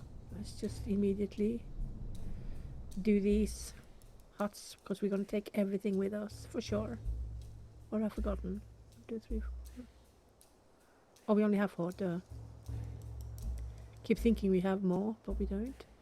And as usual, my tribe leader is a bit old, so we cannot max out the labor age or the work hours. So yeah, we'll just see how quickly we can build things in the new place then. Because ideally, you should have as many working for as long as they can to get up as much as possible when you're migrating.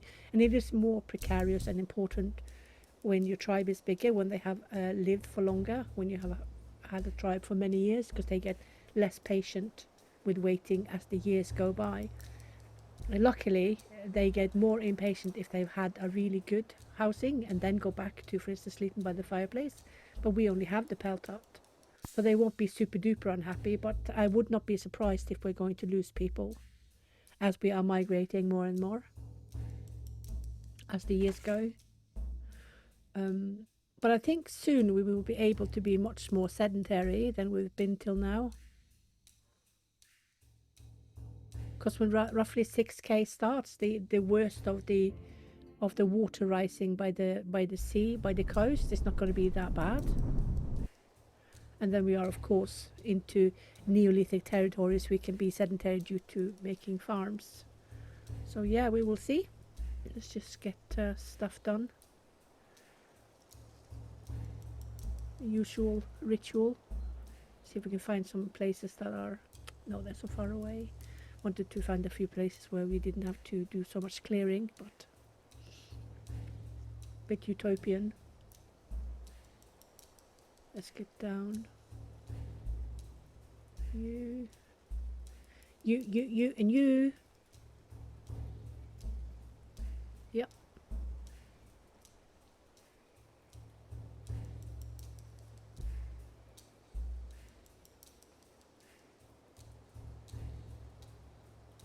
So, what do we... Yeah, no, you can go down one. I need people to clear and build. So, you can be paused. You on... Well, you can get those as well. It's fine. I'm going to take these away, so they focus on the stone only. Give them 4.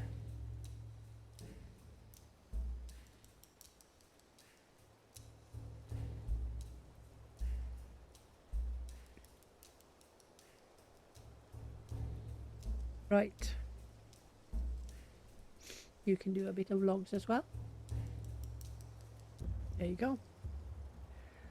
I'll just add the others when things are up. You can be paused. We do have some food. We have plenty bones as well, and there's plenty dried fish. So we have for a few sleeps, at least 2 or 3 sleeps perhaps. But yeah, we have to do everything we can to get as much up as possible.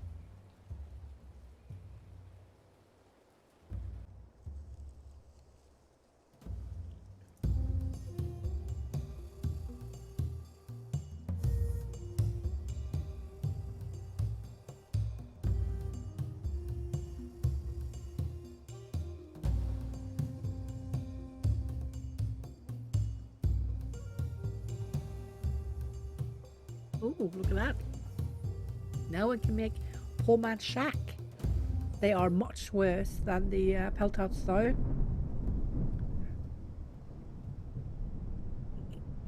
spider nests. That's what I call them. Okay, so we got 5 places and at least 2 pelt huts. I will have to do. Oh, they are threatening to leave already. Oh gosh. Yep. They don't even accept one night. Not even one night by the fireplace.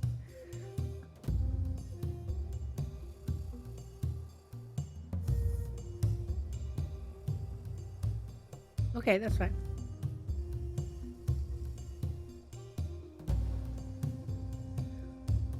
Let's get down the 4th.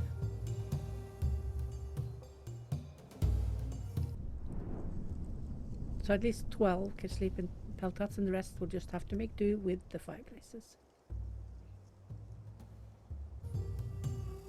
Let's go back to what they used to be.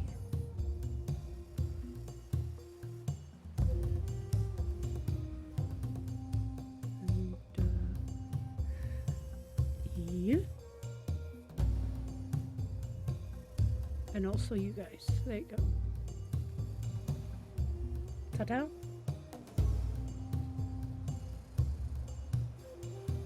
Okay. Let's get down now.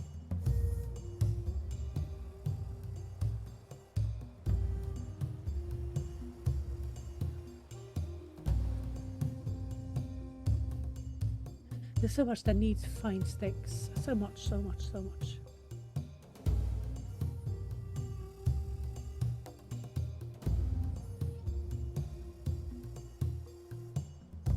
You guys can get straw for 2 of those small spiders' nests because they take 30 straw and 2 ropes.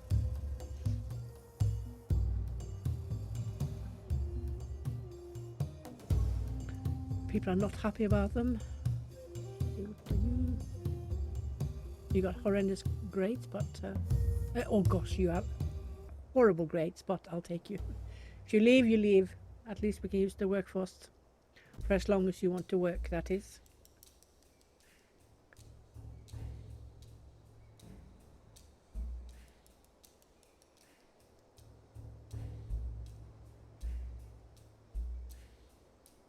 Let's get down one of the haystacks too, now that we are going to build some 4-man shacks. And of course some more comfort. There you go. Go pray. Be happy. I'm surprised nobody has left yet. I mean, they've been complaining for 2 days now. That's very lenient of them to not leave. But if you avoid combos, they can go quite high before they leave. On one type of unrest, I mean.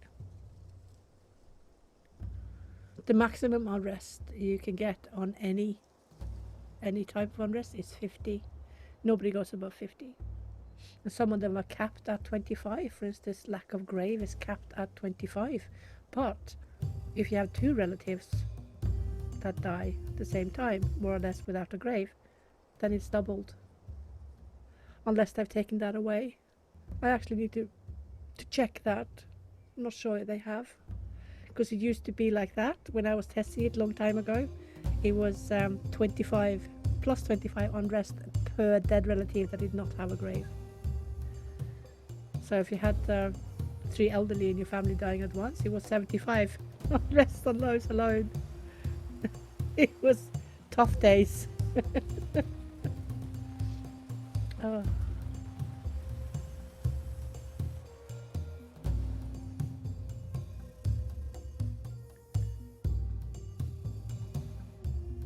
Hard, hard, hard.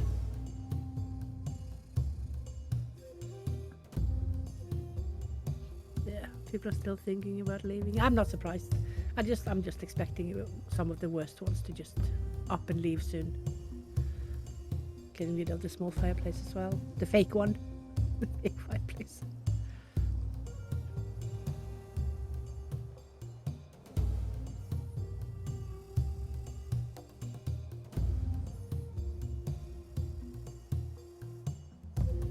Yeah, it was a good thing we had a grave.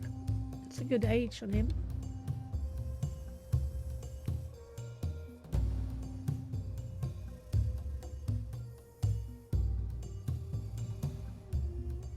Well, I just hope we don't get ushed out again after just a few months due to flooding. But you never know. When you go by the coastline, this is what happens in this timeline. You see, we can get down now. We can get down one now, can't we? Yeah. It's better than a kick in the teeth. So there.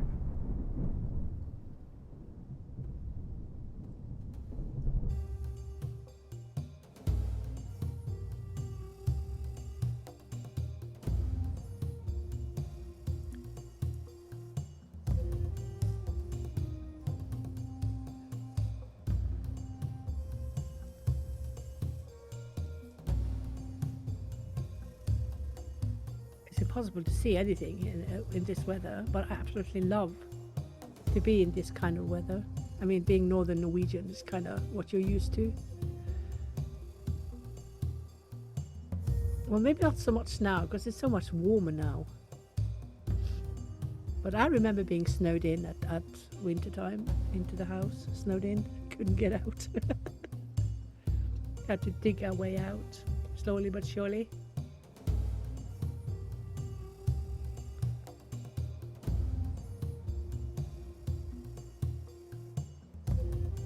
Right, so then we have a small straw hut for anyone to sleep in. Not popular, but better than sleeping in the open and better than any of the fireplaces.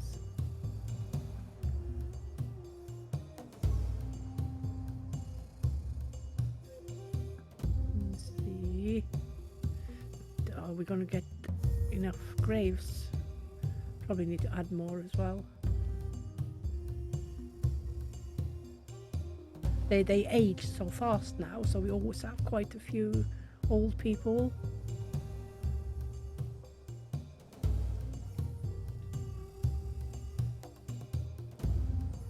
And that one is now the same as the pelt hut used to be, plus 30 appeasement. Well, at least they got roofs over their heads. I should be satisfied, but they're not. They are not. So spoiled.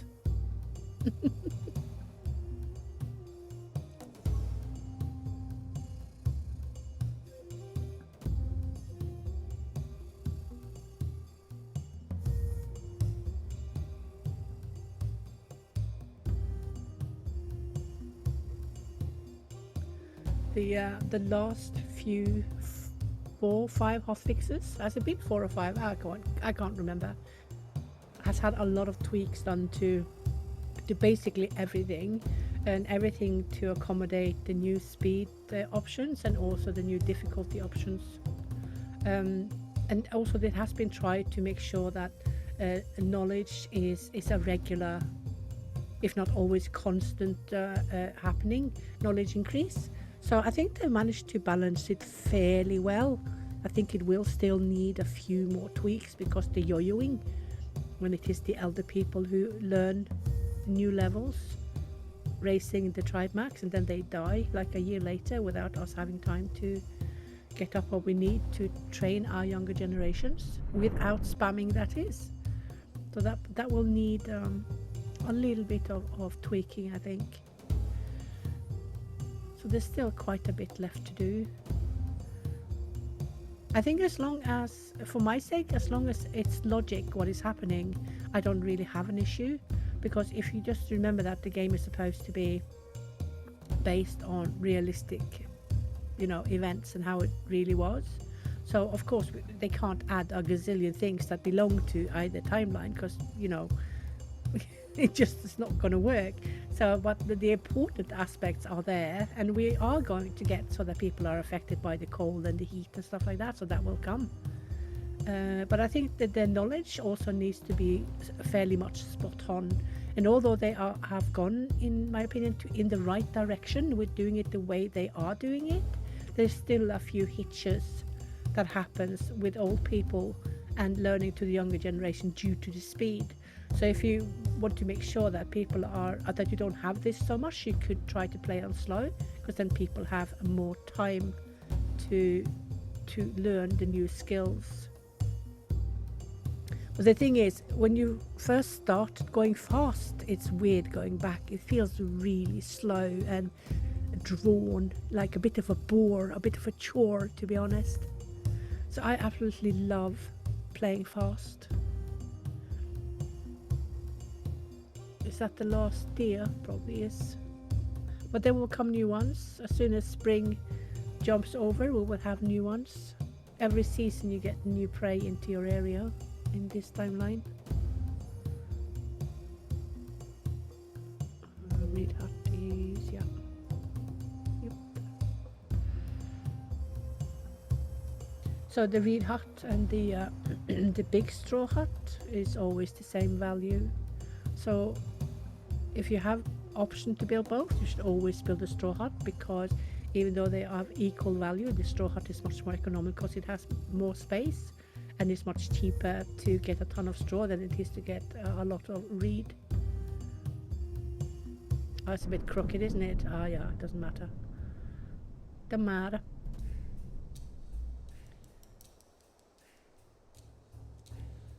I wonder if I'm making them inaccessible now. We shall find out. We shall find out. Probably am. I probably am. I should have made it further away.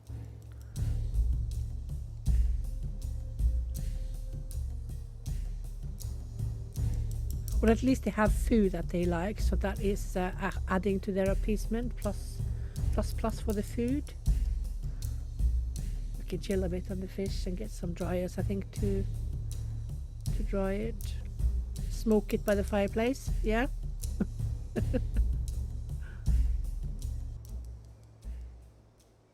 Yes.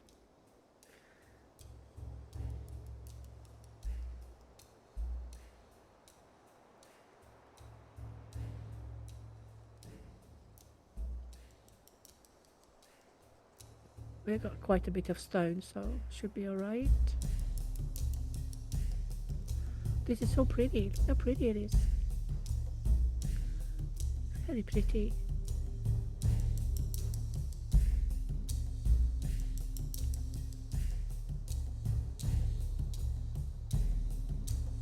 Let's do both for fish now, because we have tons of fish almost halfway to rotting, so if we can dry it, it will last longer.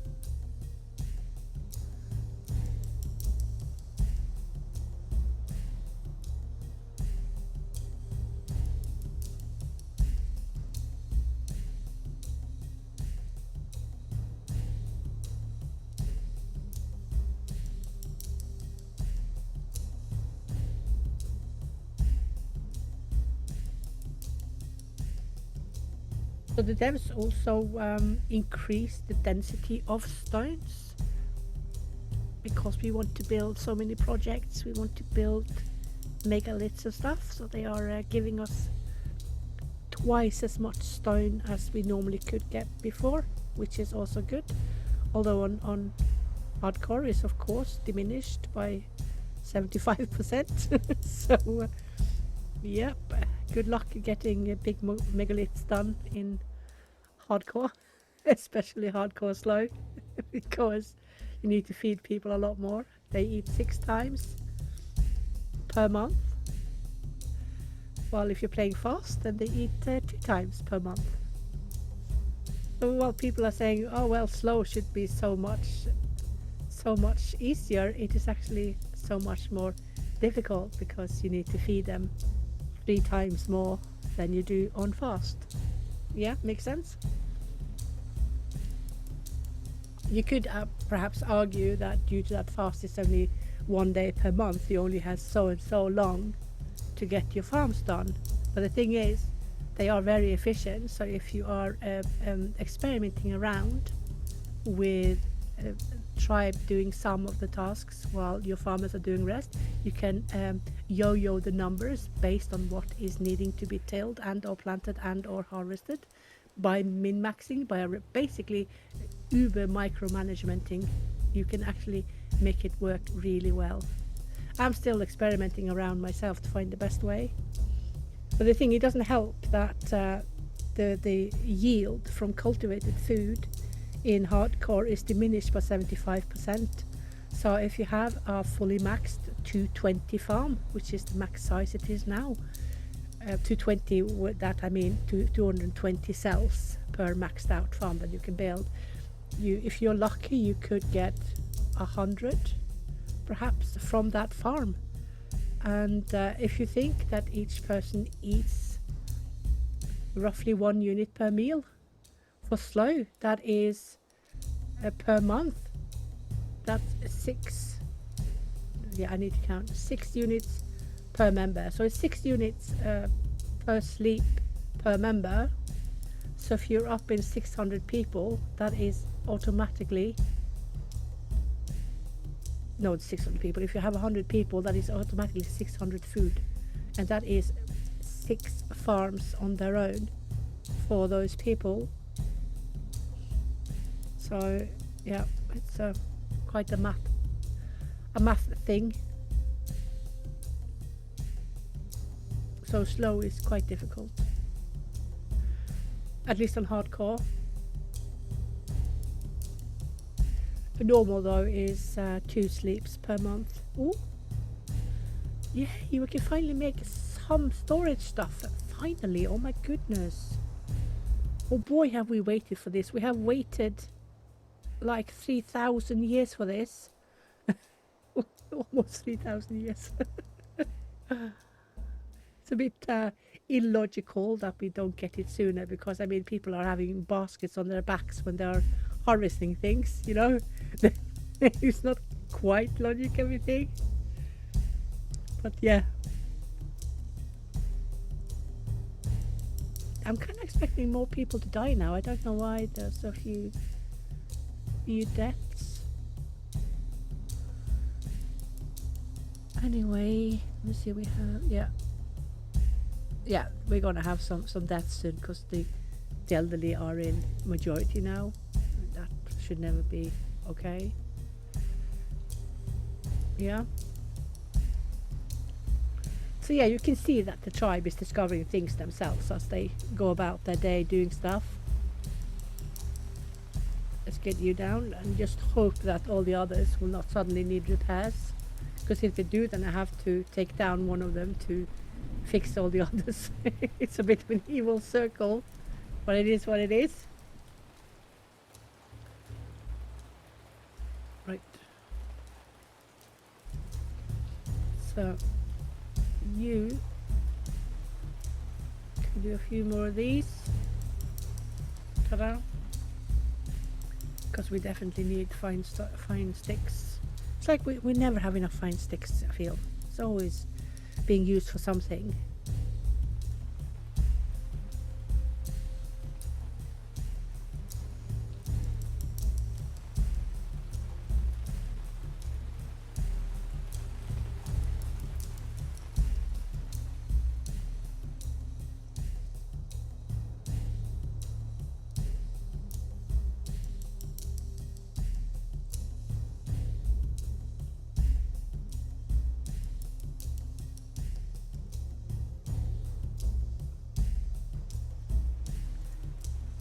What else did the patches bring? A ton of tweaks. I don't remember them all, but it was a lot of tweaks to make the speed workable.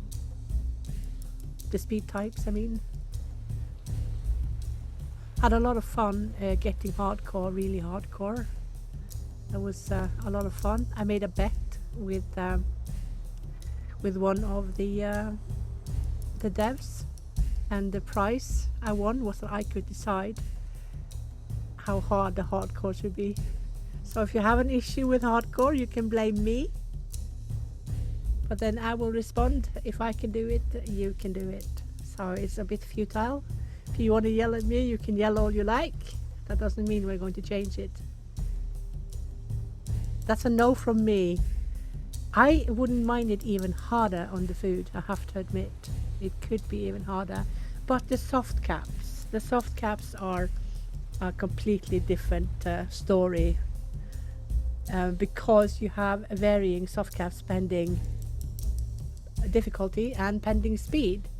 So for instance, if you look at the hardcore soft caps, at the slow if you get between 80 and 100 people, I think that will be max. I'm talking Neolithic now, because Mesolithic should never reach that number, because if you do, then you have to migrate once a day to get food for everyone. Or you won't manage it. It's just not going to work. It won't happen.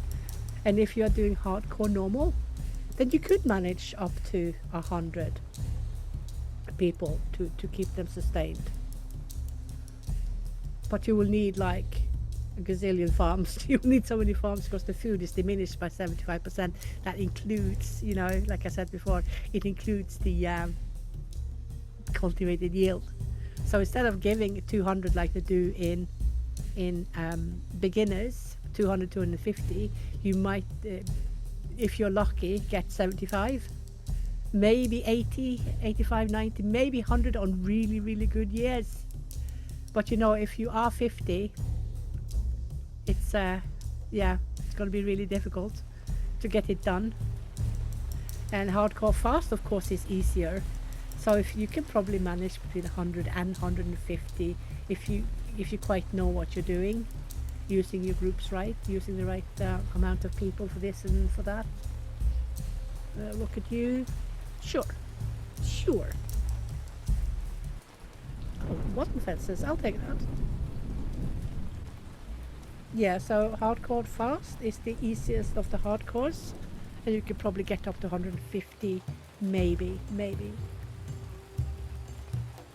Yeah, so the easiest, of course, is, and the ones that will bring the most population to you that you can manage to keep up, is beginners fast, because you can probably get up to 450, around that, plus minus a bit, before you start to really struggle. Yeah, so the medium one, which will bring around 200 people on average as a soft cap, is of course expert normal, because that is like the normal of game. But beginners, all beginners levels have higher soft caps, because there's so much more food, isn't it? There's tons of food. So beginners have 100% food. Expert slow has roughly 50% of that food, or is it 75% of that? No, 75% of that food, while hardcore slow only has 25% of the food that beginners have. So yeah, then you can do the maths if you want to. It's really hard, but if you play it right, it's very doable. But like I have said to other people who complain that it is too hard, hardcore is for people who are experienced. Hardcore is for people who actually do know at least the medium of insight of the things in game that you need to know. Game mechanics, why things are the way they are, and how you can basically use a bit of smart play to succeed in what you're doing. There's always rules of thumb that is easy to follow. Food, comfort, and that's basically it. And then you need to figure out with your own playstyle, of course, or just watch people and see how the other people are doing it, and then figure out a way that you can either push the limits or get as many people as you want to have. And of course, if your agenda is just to get as many people as possible and keep them alive, then you need to know a little bit of what you are doing. So accepting all migrants, just to accept all migrants, is not something I really recommend as such. But if that is your goal, then go for it. But the thing is, if you do not incrementally increase your food as well, especially Neolithic, you will have famines every spring. Every late winter and early spring you will have famines. Yep. It's not meant to be easy. It's meant to make the experienced player sweat, and that's it. That's all there is to it. It's not meant to be for new players or players who do not quite understand everything in the game or have insight in the game. Yeah, the storage facilities, storage options we have has been changed to show a percentage of decay reduction. So when you see, for instance, the basket that we just saw has a reduction of, was it 200 or 300? That means that is not 300 or 200% better than, for instance, the pits. It's not. It is 200% better than storing things in the open on the ground. So you first have the baskets, yeah. Where is it? Is it 200? I need to check what they are. I think they are. I think they are 200. Yeah, they are 200. I think I remember that from open storage area. So there's 200% increased decay reduction, and then of course you have the pits, which are better, and they are 300% better than having it in the open. Of course, the ultimate one is the storehouse, which is 400 times better than having it in the open. So that is fairly easy to understand, I would think. Yeah.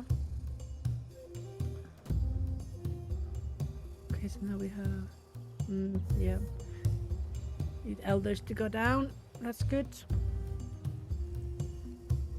Oh, need to make sure we have enough though, because there will be more going. Oops, that didn't fit. That looked weird. I'll put it here. There you go. Have it on top. It's fine.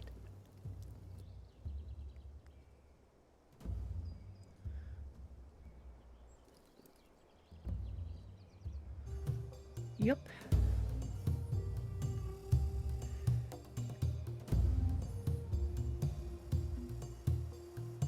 We've stayed here a while now, haven't we?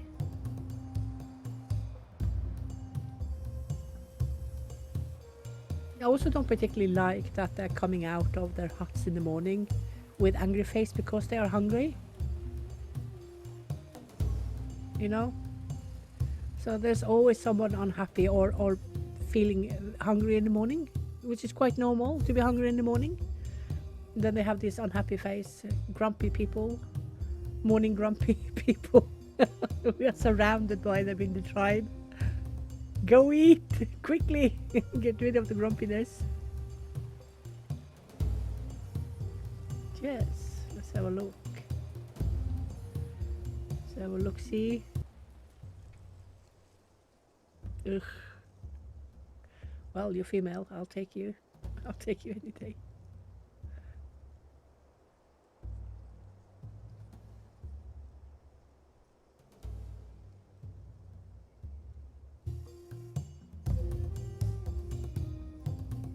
You see, we have housing for everyone now, so there shouldn't be too much unhappy faces.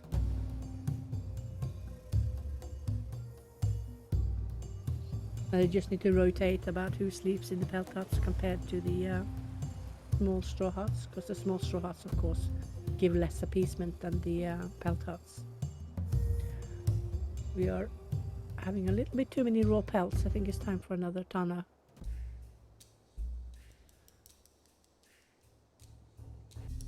I also would like to finish, if we can, a small templeman here before we end the game. But for now we are so focused basically on surviving that there's no real time for it. I think it will be more prudent to do it when you are closer to the Neolithic timeline, because your environment is so much more friendly then. Well, we are pretty much getting to the Neolithic era now. In some parts of Atlantic Europe, Neolithic agriculture was starting already at this time, to the very east and south, for instance. But of course, the more western and northern parts were fairly late in getting agriculture, at least from what we know. Oops, is that...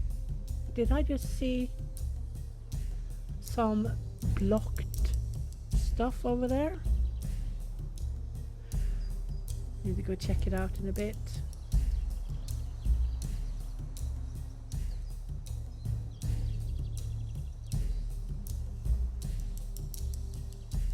Yep, they are blocked because of the fencings. I need to remove some of them.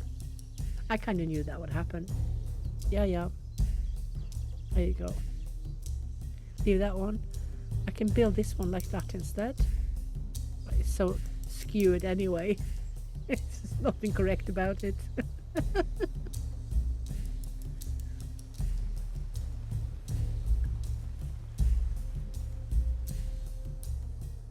Yep. It's not always easy to know exactly when things will be inaccessible.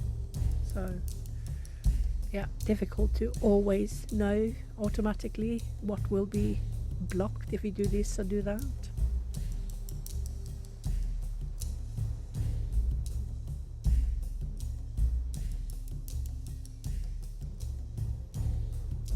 Ooh, let's get down.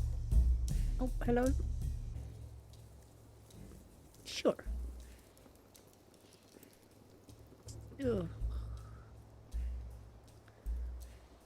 Why not? I'm just so surprised nobody has left me yet. What is going on? There's normally always someone who's protesting something, but I think I've been really lucky to get stuff done. We haven't been completely drowning in super bad grades from the tribe selection. But of course all tribes have persons with these negative grades in more or less amount. I always check to see who is in the groups and what skills they've got, because I don't mind fiddling about to get rid of those who are not doing a good job in the important groups.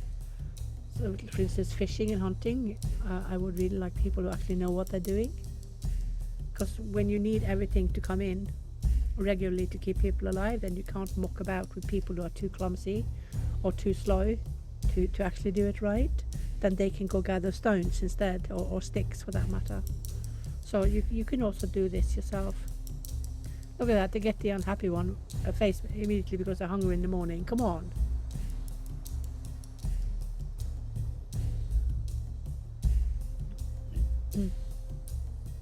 Yeah, so they're not happy with the pelt huts, are they?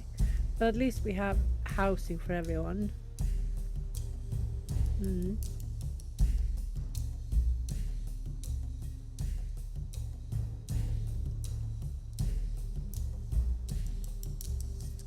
Get this one finished. Just a smidgen. See? A crooked house. That's exactly what it is.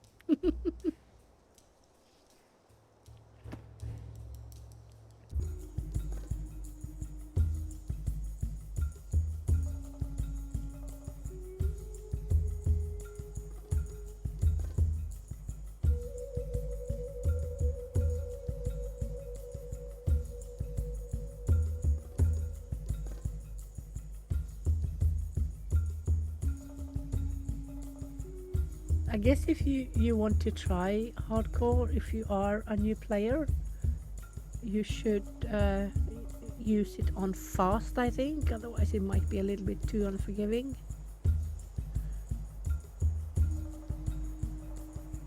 Are you sure if you like having your butt handed to you, go for it. On slow. It will be fun.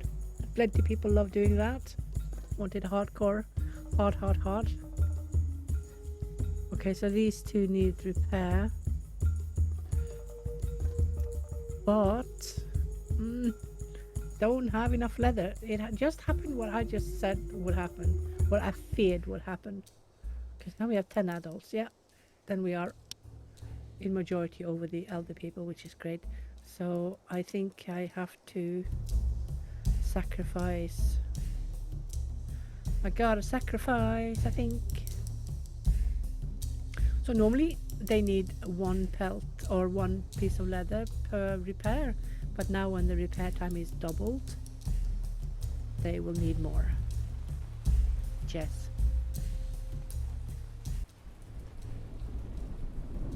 Okay. You have to be sacrificed, I'm afraid. To repair the others, it is what it is. Can't help it. So now we are basically also lacking housing for everyone. We won't be needing more stone, so they can just keep them at 100, I think.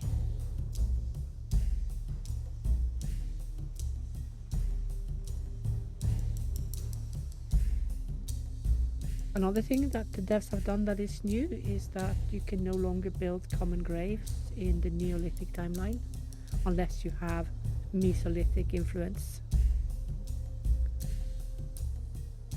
So that means that it becomes even harder if you start hardcore Neolithic. So even though you have cultivated farms, you still need to gather extra stones for each and every grave. Each grave is 25 stones, which also detracts from the amount you need if you want to build proper megaliths, temples and whatnots. Yeah. So everything is more difficult. I just paused that one, so when we get enough pelts, then we can build that one back up again. If we manage to get enough pelts, that is.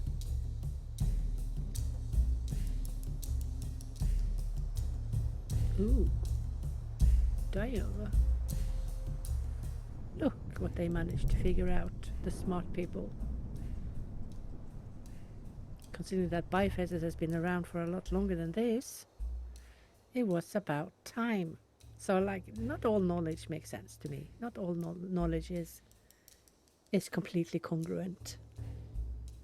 For instance, axes have been around for a long time, but sometimes you start 7k BC and you can't make it, which it does not belong. But all in all, it is quite okay. There will be lots of more changes. I'm pretty sure there will be more changes to things, so it's more logic or more congruent with the timeline and history. All research on what we know, I guess, is step by step. Let's see.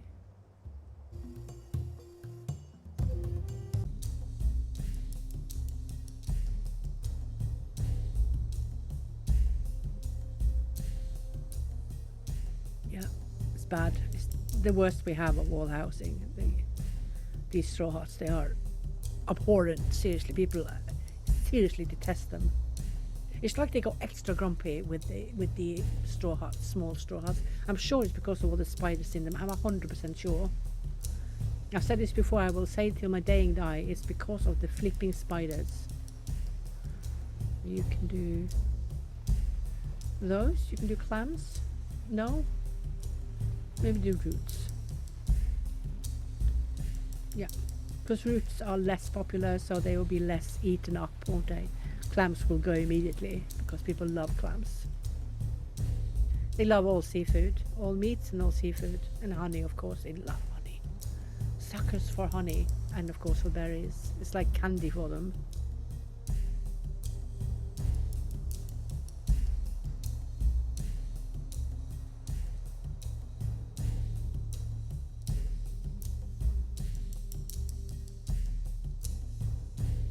Okay, so now we have 3 tanners. That should do it, shouldn't it?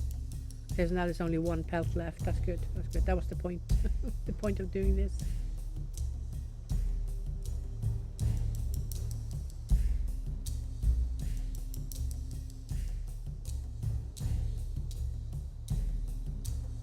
I need to pay close attention to the food here. It's going a bit down.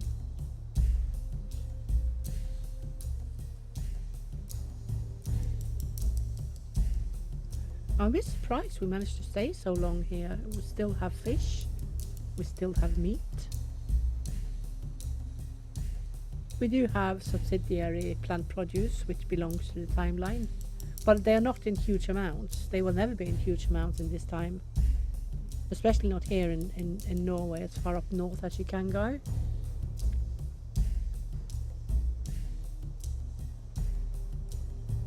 Yeah.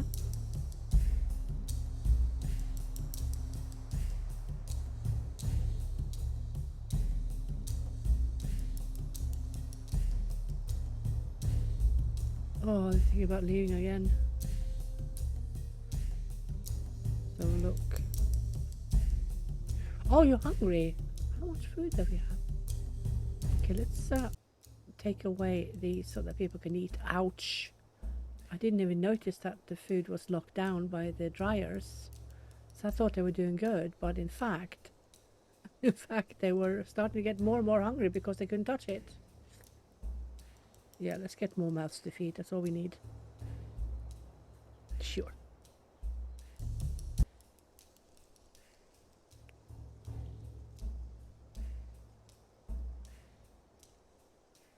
Yeah, now they have combination of sleeping in bad housing and being hungry. Ugh. See if we're losing someone. We might. Or if we manage to row ourselves ashore. Well, basically, I do not expect to go through from 10k BC hardcore to never lose a single member. I do not expect that at all. The biggest problem I personally have is that, and I keep forgetting things. I keep forgetting to look at the bloody food. I look at everything else and the efficiency, and suddenly people are complaining that they can't eat. And like, what? There's no food. Because things change overnight. You know, it's not like they changed every year or you have to adjust every 3-4 months. You have to adjust basically all the time, at least the first few thousand years. So much to keep an eye on. Basically have to keep an eye on everything. Yeah, we managed to save ourselves, didn't we? Thank goodness. Thank goodness! I don't like losing people when I could have avoided it. But if there's nothing I can do to make people stay, for instance, if they have really bad grades and at the top have high wills, I let them go, to be honest, because they tend to be just trouble. They tend to just keep building their unrest and unhappy for normal work hours. You know, it's yeah, it's not something I will work to keep as such. So I don't really, you know, get down by any of them leaving. It's kind of automated filtering of poor grades. If you have things, or if you have work hours on default, everyone should be fine with that. And those who are not, they can leave. That's kind of my rule of thumb when it comes to those who are cursed with bad grades. I find those who have will reductions much worse to deal with than those who have fitness reductions, because fitness reductions also have mitigation. For instance, their biological size.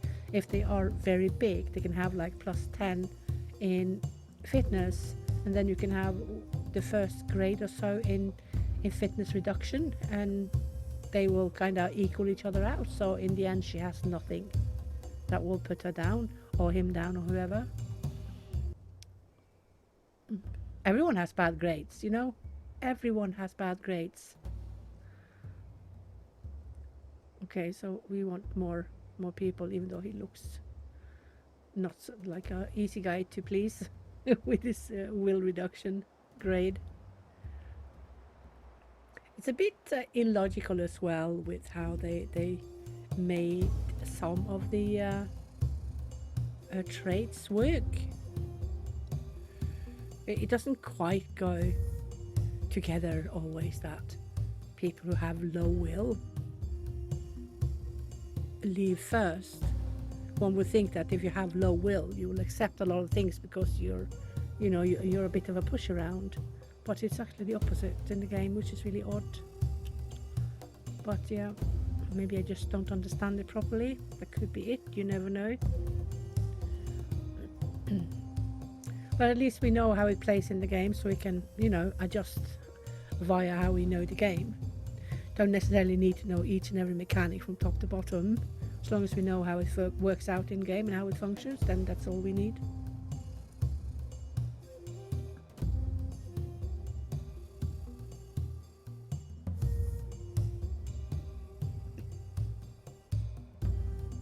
Where are we now? Yeah, winter, going into spring soon.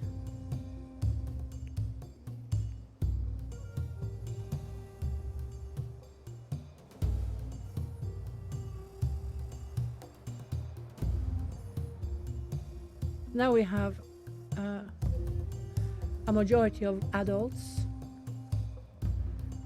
which I'm happy about,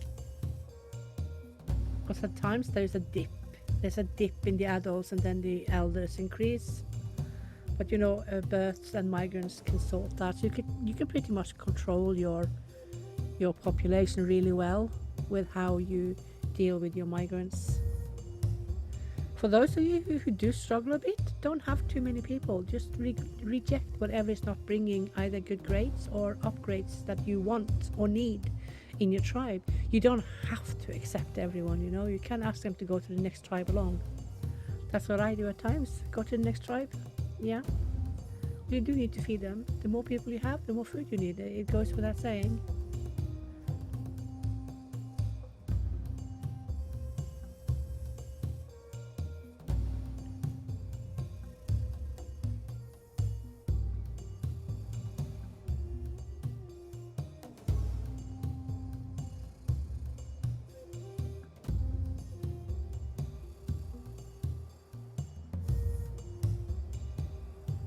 Love this weather.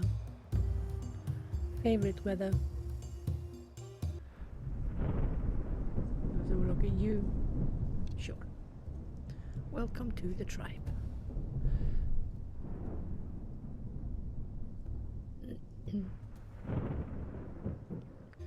Now we are down a bit on the housing.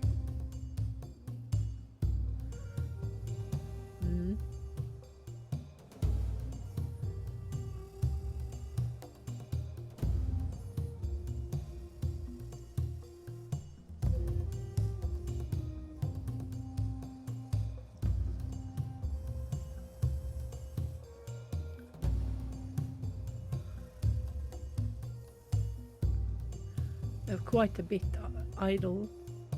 7 idle. Will be the elder people who are too old to work.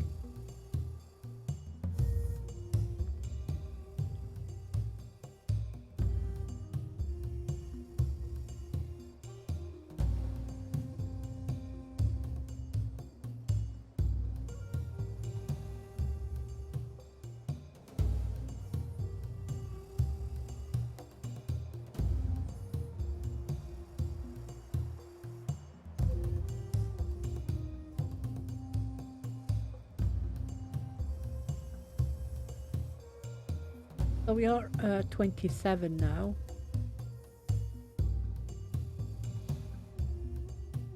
So I'm then assuming we might be around 30 to 35, roughly 6K.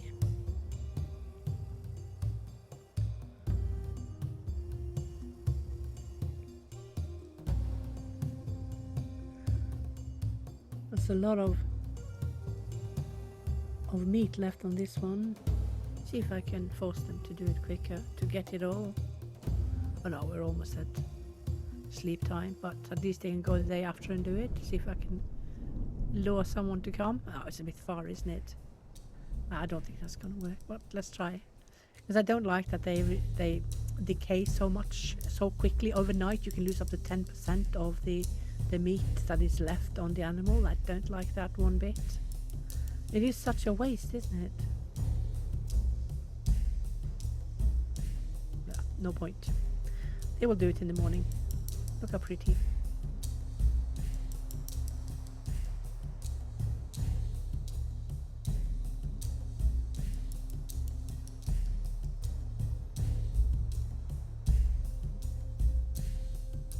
We have a lot of snow here, don't we? A lot of snow in Norway.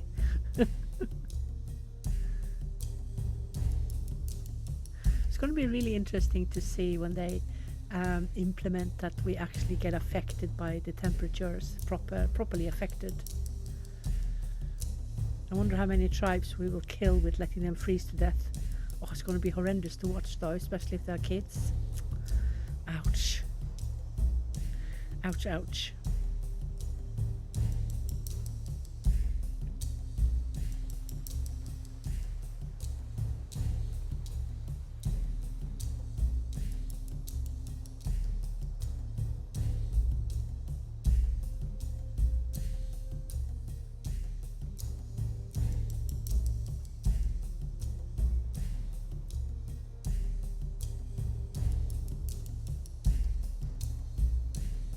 Yeah, some small improvements quite regularly. Well, of course, the closer you come to Neolithic, the more you will have grayed out and the more possibilities you have of getting new stuff from people learning things.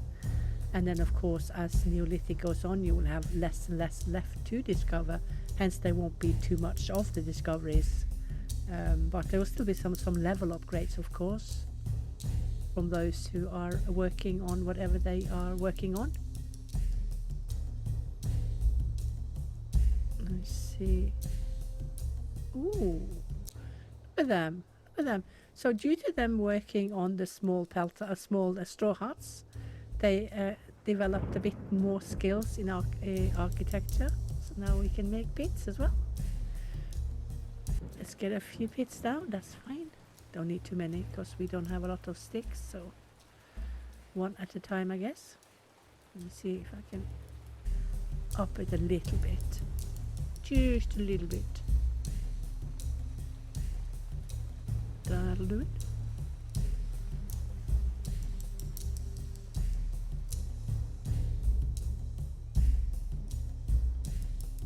So the baskets, for those who don't remember, you should only use those for any type of food that you cannot put in the pits, because the pits are better than the baskets.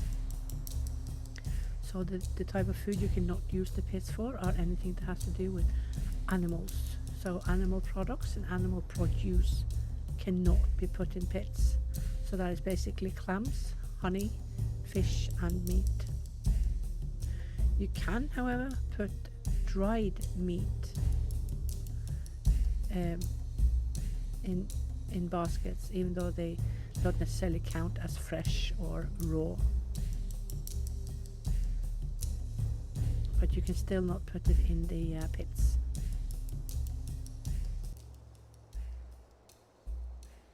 So they have to get a basket. Storehouse, of course, you can store whatever you want of the food, except wheat and flax before it has been threshed, because before that it is basically grass, isn't it? It's considered grass, it's not food. Look at your horrendous grades, but you're charismatic. So, oh, hello. We can make huts, and we got more. Let me see you. I'll take it for that alone. I want it. I want everything. So that means we can increase this to at least 150. So we can make the straw huts, which are better than anything we have. So there. Swap around a little bit here.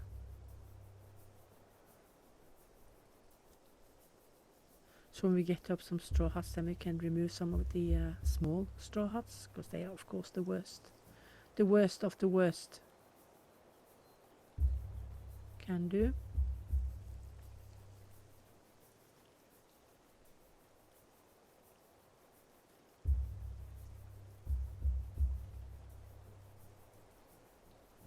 Need to keep an eye on the food. We're doing good. Still got plenty dried fish left. Don't we? We do. Okay, so we have leather to repair that pelt hut. I think I'm gonna keep it to these 6, to be honest, and then just build straw huts. When we migrate, because we are probably going to have to migrate soon anyway. When we migrate, we should try to replace all the lesser huts with whatever we have that is best. Of course. Of course, of course.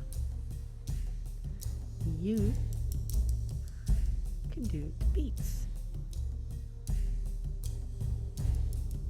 So if you have only a few pits compared to quite a few baskets, you just, if you don't know quite what should possibly best be fitted to go into the pits compared to the baskets, just think longevity.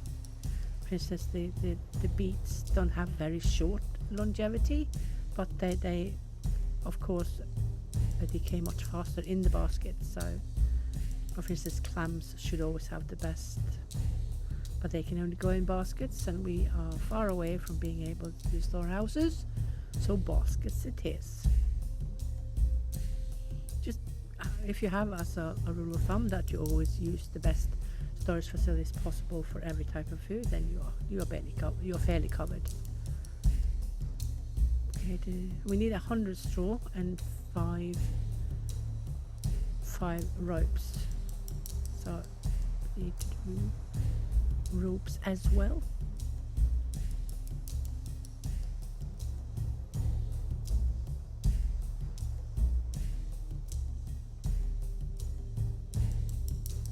So basically, as soon as we can place down a straw hut, then we shall do so.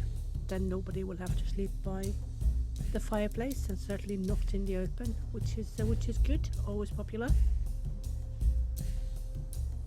But you know, we are kind of over the hard part. So, hard part, the first 2,000 years or so. But I think I've been a bit lucky with my tribe. I have to admit, I think I've been lucky. Not too many are too annoyed with me. It seems that they, you know, have accepted that they rotate in the good huts, and now we are going to get straw huts as well, so they will be happier. So the battle is kind of won, yeah.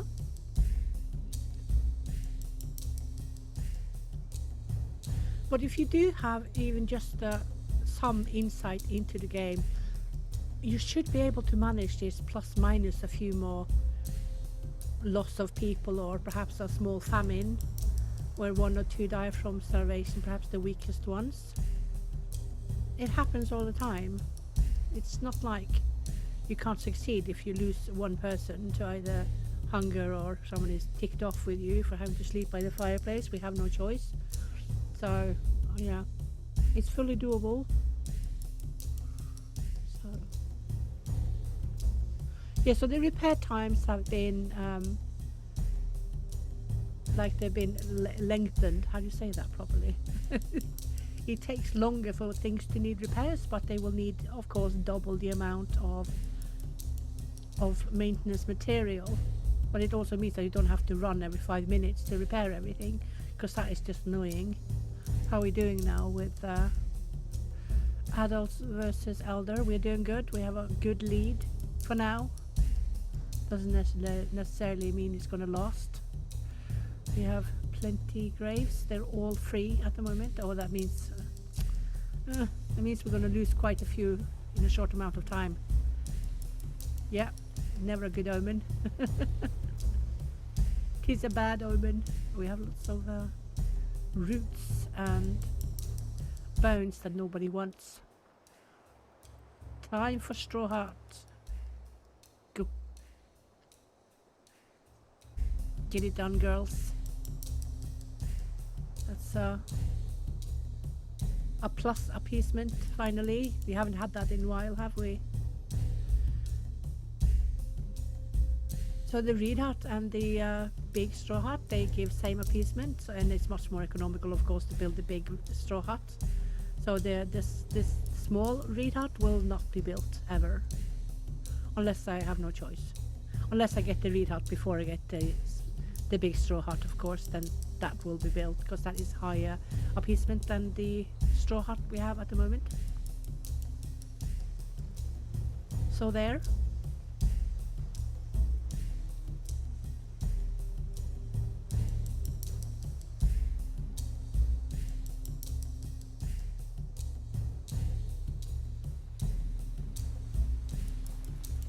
There's only a few that has to sleep out by the fireplace. It's not bad.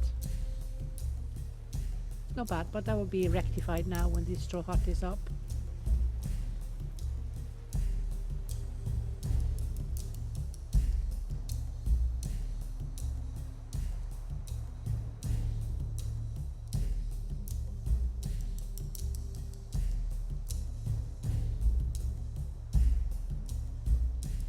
So yeah, we are still doing okay here. I think this is the longest we've stayed in any one place. And because the sea levels are not rising so insanely anymore, so we get more time per locality. But of course need to keep an eye on the food, how it is coming in, if it is evenly coming in like it has been doing for the past few months where we've been here. Now we can take down one of those. How many are those? That's 4, yeah.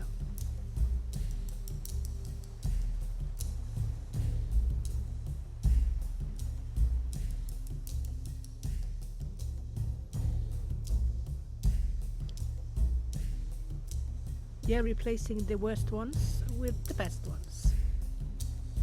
The intermediary ones, which is the pelt huts now, they can stay. They can stay.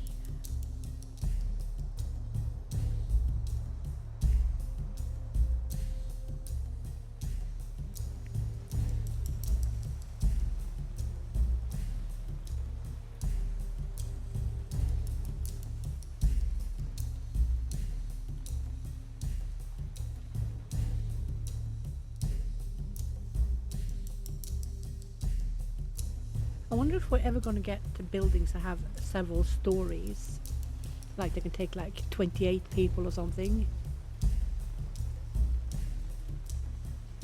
The longhouse is a good start, isn't it? You can see it has 2 floors. The first one, of course, and then you can see it's got a second floor above it, at least partially. And it already takes 14 people, which is quite an improvement from what we have. The biggest we have before that is the roundhouses, which can take 8. Yeah. But as usual, I want more. Lily wants more. Nothing new under the sun.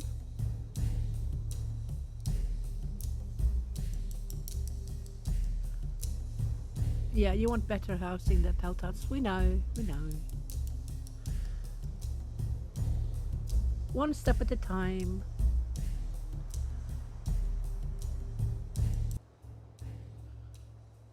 More migrants. Yeah, you have really good fishing, don't you? You do, you do. Welcome to the tribe.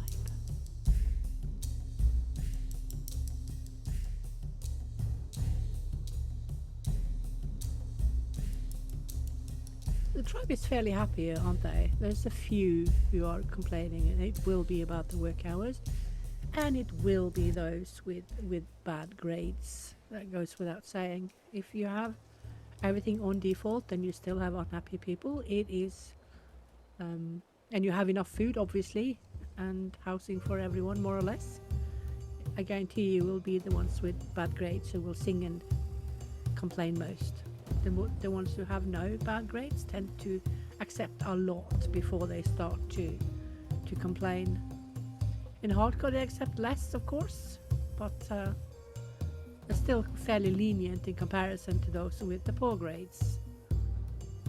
What you can do if you want to have it a bit easier doing hardcore is to vet your tribe at selection. If you see that there's like so many with really poor grades, you could just restart your game. That is one way to do it if you like. It's all up to you how you wish your game to be. I normally always start when I'm doing a playthroughs and play-alongs, unless I have a specific goal in mind. I always randomize everything and just take the first tribe that comes along and then play with that. But you do as you see fit. Whatever works for you is fine. It's your game, your tribe, your enjoyment. Right, so okay, we are lacking a housing because it needed to be repaired, not because we were lacking houses. There it goes. Now we have two straw huts. Yeah, so they can swap around on them, and that one can go. Now we only will have 2 of the spider's nest left. That's kind of like the emergency housing until we get enough straw huts. We might actually soon have to migrate again. So look. No, it's still a surplus of pools. What about animals? No, we are out. We are out. Okay.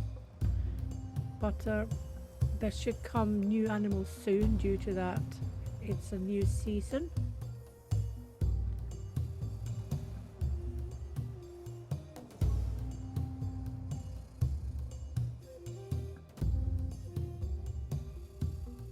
Okay, so July will be a little while longer.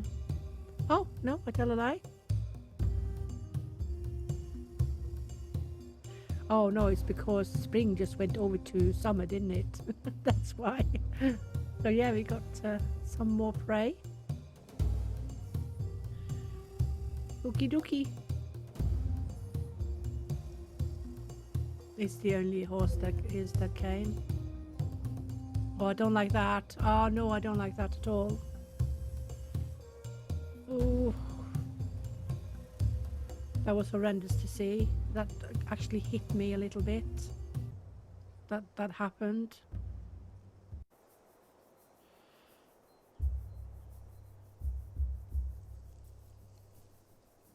There you go. Sorry. Can't have it. We are in the luxurious position that we can select away some of the prey. 2,000 years ago we would not get away with it, but we can today, and that's why I'm doing it.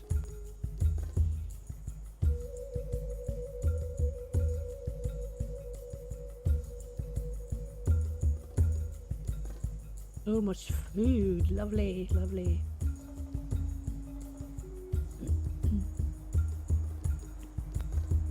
I find the new informative icons in the state in mine tribe page really useful, because they are definitely helping you keeping an overview over everything.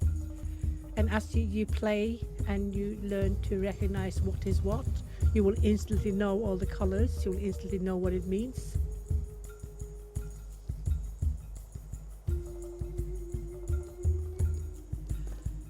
So the more you play, the more you learn.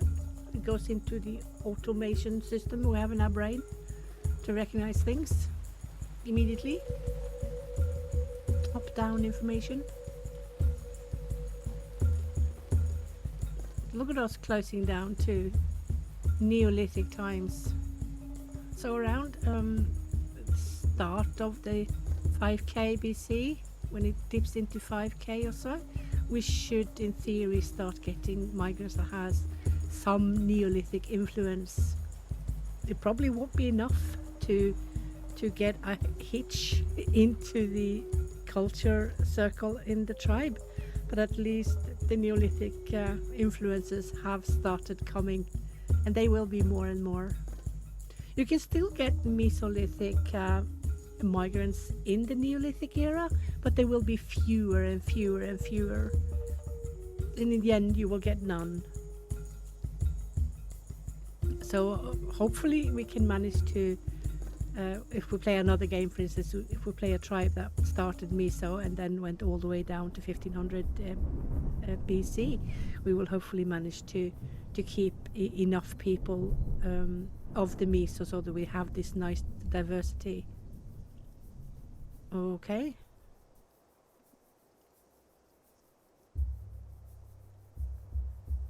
Yeah. More migrants. Why not? Okay, so we lack leather for that hut. Sure.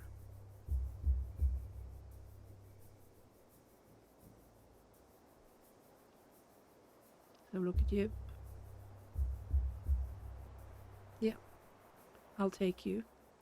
Just to get the overweight of adults versus old, and now we are 30. So what am I doing with you? What should I do with you? Let me get down some more of these methinks. Need to chop that tree though. So trying to keep up many pelt huts in the same locality when your prey is limited is not going to be easy. So the faster we can replace the pelt huts with straw huts, the better it is. Because at the moment we're basically cannibalizing the pelt huts to keep the others alive. The other pelt huts. So this is one of the things you get when you stay long term in the same locality. You can't really get away from it. You're basically stuck. with having to cannibalize one of the peltats in order to get, you know, the others repaired. Well, of course, the animals come in per season, and sometimes in some timelines they come per year, pending difficulty as well. So, yeah. Had to go, because we had nothing to repair it with, but now we have something to repair the others with.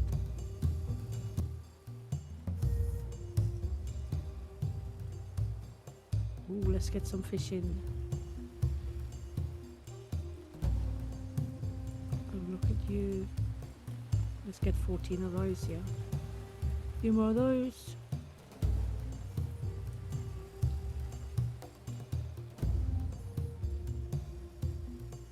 Bit more on those as well. We don't need a million to do it though. We can just do it bit by that one on its own. Animals are gone. You can go down. Need to fish up. Fish, fish, fish.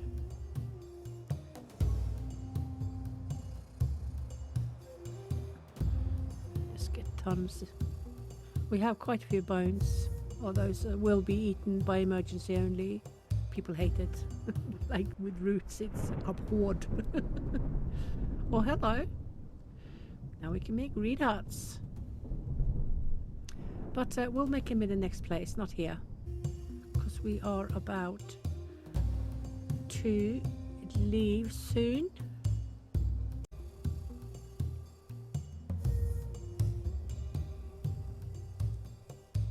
But there's no point dismantling anything but the peltats anyway, so...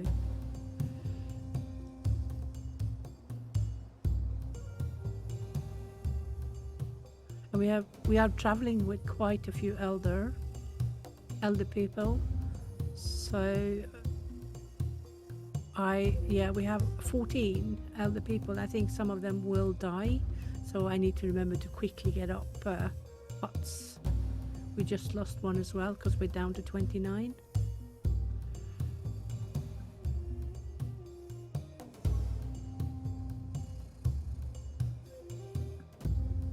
Just get some mass fishing going on.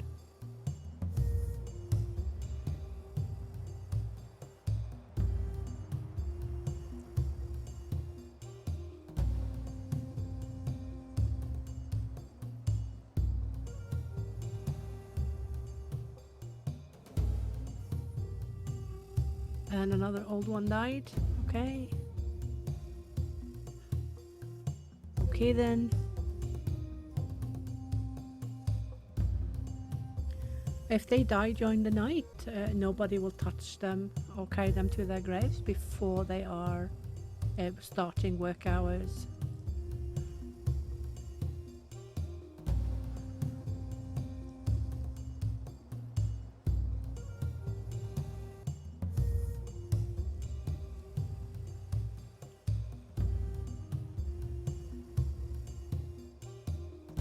So we have better options for housing now. Let me see, there are a few pools left. Let's just keep fishing a bit. Get a bit of storage going on these fish. Store a bit. Oh, look at all the elders are just falling like flies now. Well, at least we tipped 30 population. It's better than nothing.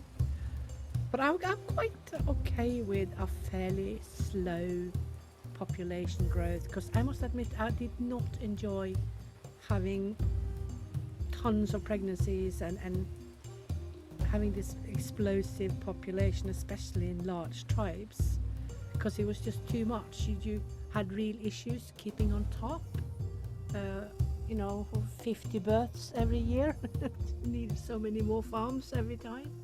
And of course, with this difficulty, it's not going to work having that high amount of births. It just won't work. So it was a good move to... Oh, you were hungry? Oh, yeah, he was hungry. He wanted to leave because he was hungry. Really? That's so typical children, isn't it? Gonna leave because they are hungry in the morning. Yeah. I wish they would make it so that they only complain about being hungry during daytime and not when they come out in the morning. Because of course everyone is a bit hungry in the morning. There's no need to put on yellow food bowl. It's not like it's something you've done as such. It's just how it is.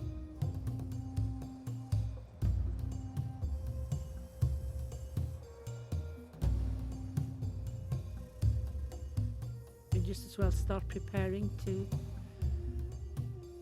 build more of this straw reed huts. I'm not even sure I can manage to gather enough reed to get down a hut before we are discovering more, because we are entering Neolithic, and when we are entering Neolithic there are more discoveries to be made and more objects come visible for us to see. So oh, she's a good leader, look at her. Yeah, she's good, but she's getting old, so yep. And there's no point doing anything but the pelt huts now that we are leaving. So we fished up a lot, so we have for the travel.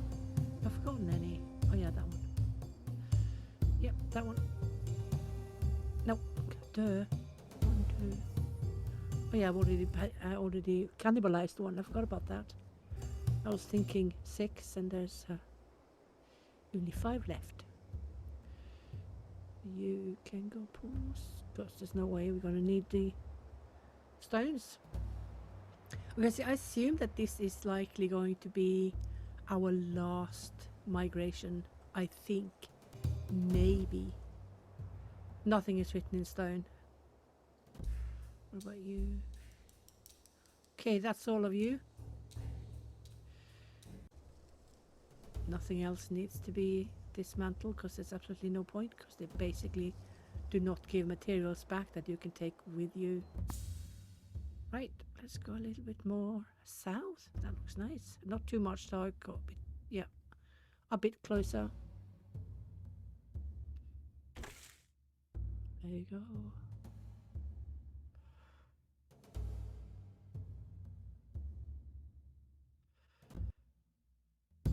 Get some speed.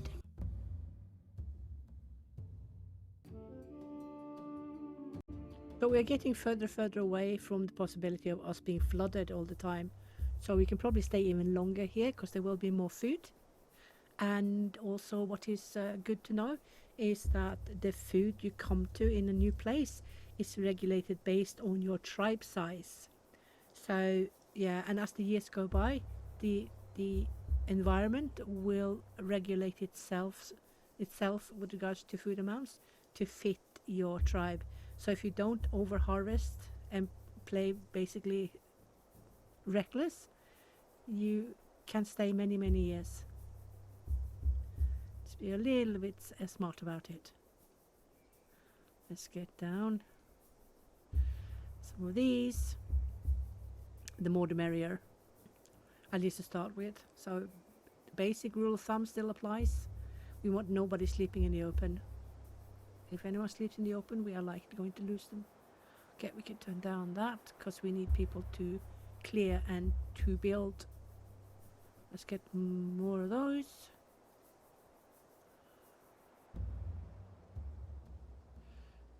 I would definitely get some comforting. Yeah. Some prey options. Get those as well.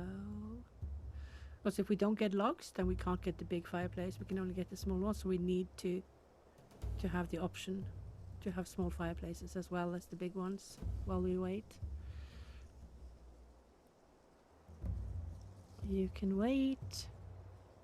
You're good. You can take away that. You need to go do some chopping. Someone to do a little bit manual lifting up from the ground as well of the logs, because that happens. And even if they don't get logs, at least they come home with sticks, so it's a good deal. Okay, let's get it done.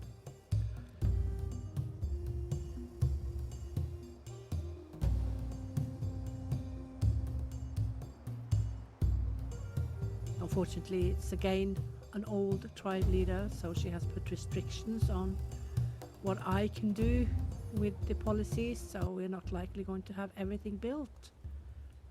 But we're at least going to try. So there are some pelt huts and there's at least one fireplace, 2 fireplaces. Yeah, good. So that means that nobody will have to sleep out in the open. That is good. That's kind of the goal, isn't it? To never have anyone sleep in the open, especially now. What are we? In this year, because they are going to protest heavily. Look at all the ones that are whinging. They want to leave because they have to sleep by the fireplace. Dude, they don't muck about, do they? Very unforgiving. Very. Okay, let's just chalk down some more. Let's go.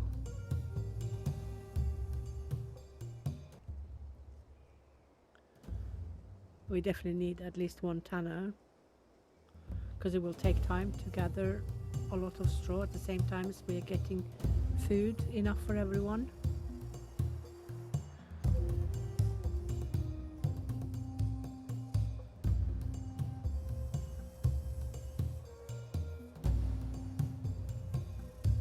You can do 199, yeah? Let's do 199. Fat fingering in the 9. You can help out as well. Go for it. Let's do some proper numbers. I don't need you anymore, because we have 4 logs already.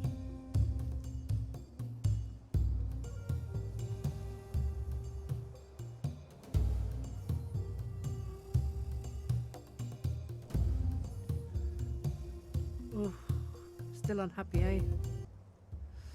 We do need to get some graves, because we just lost one elder. Oh, this could be bad. This could be really bad, because that means automatically that we have a combo from the relative, because we also have increased work hours to get stuff down in time for not more people to leave.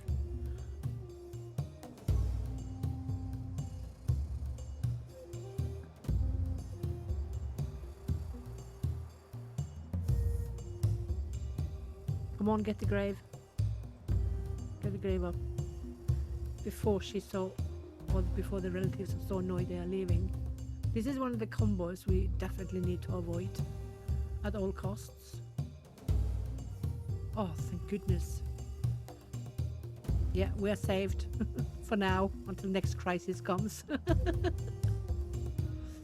Oh, dude. It could really quickly have gone really bad. The thing is, if one of them start leaving and they have a family, the rest of the family tend to follow suit, especially on hardcore. Yeah, it's so difficult. It's so difficult if one leaves. You could actually have your tribe die if one leaves. Because remember, the families are, after many years of cohabitating, connected to each other. Like one is the uncle and one is the aunt, and the aunt is married to someone who's then becoming her relative, and his relatives are then per proxy becoming her relative. So it's like it's going to be a chain reaction.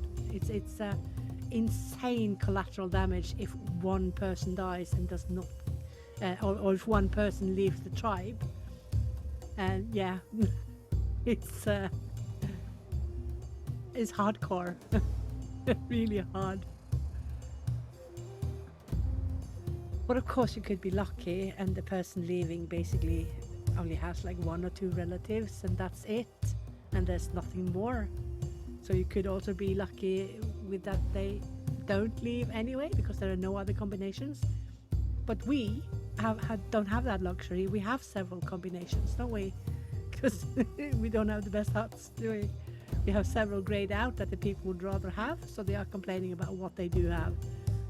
But this is what we have for now, so this is what it has to be. Okay, we can make another straw hut. Let's get them down. Just build them in front of the pelt, so they always go in the straw hut first. because they are fairly close to each other, so they could pick the pelt hut instead of the straw hut. But it is quality and vicinity that counts. So if you put the pelt huts far away from the straw huts, then we know that the straw huts will be picked first for sure. Better safe than sorry, is what I say.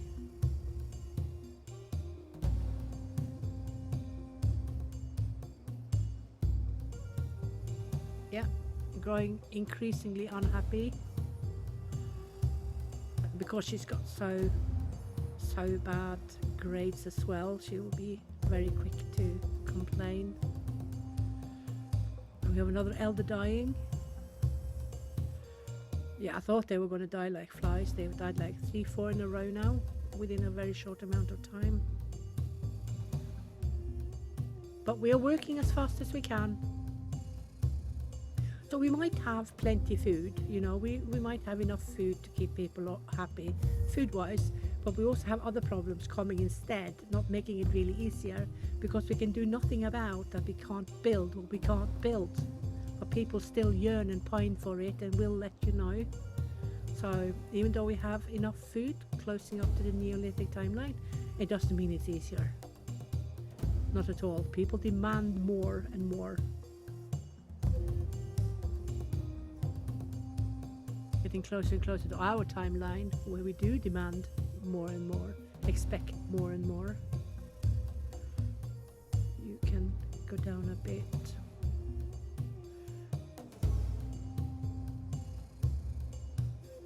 So now she's placed restrictions again, which means that parts of the tribe will not be working, even though I desperately need them all. But at least it's better than it used to be. It used to be that they stopped working on default when they were 55, and now they will not stop working until they tip over to 59. So that is a lot better. It's 4 extra years. Let's get some more graves down, because they seem to be dying like flies now. Oh, yeah, more migrants. Let's have a look. You have fitness reduction, but yeah, sure, I'll take you. You're young enough to combat the elder wave.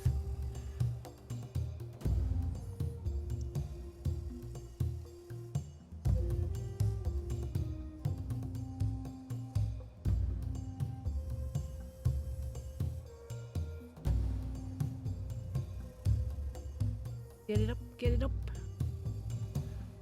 So the more we manage to rotate in the good huts between people, the less angry faces we get, which is, yeah, a good thing. It's a good thing that they rotate. In the end, we will only have the good huts, and all the pelt huts will be taken down or only used for proper emergencies. Oh, they didn't finish it, so we are lacking a little bit.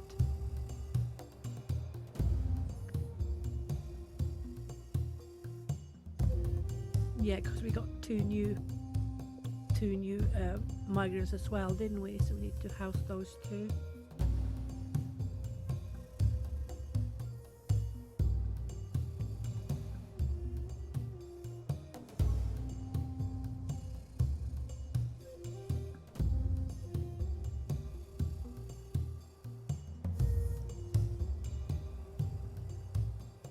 Yeah, so we are hunting everything again.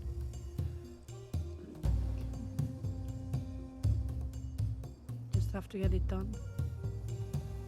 We're not drowning in food.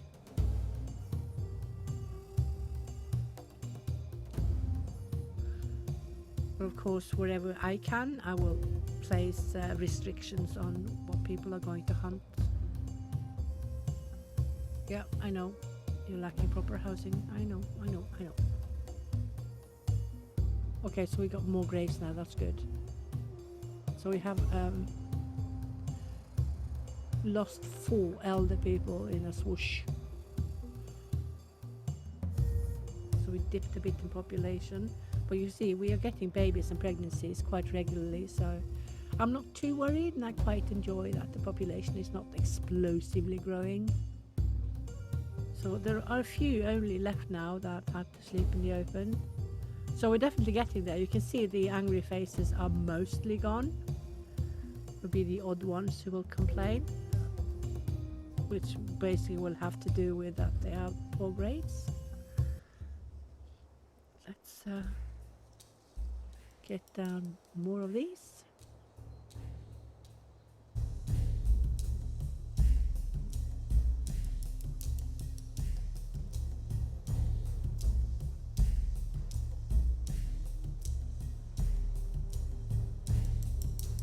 How are you guys doing? Yeah, you look good. You look okay.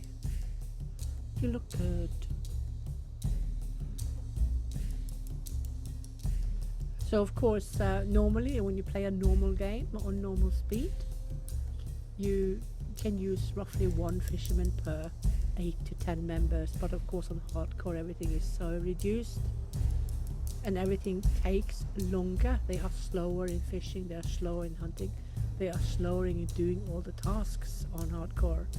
So you need, like, now we have 6 fishermen for 30 people. So it's a direct result of making everything harder. So like all the aspects of the game has been made harder.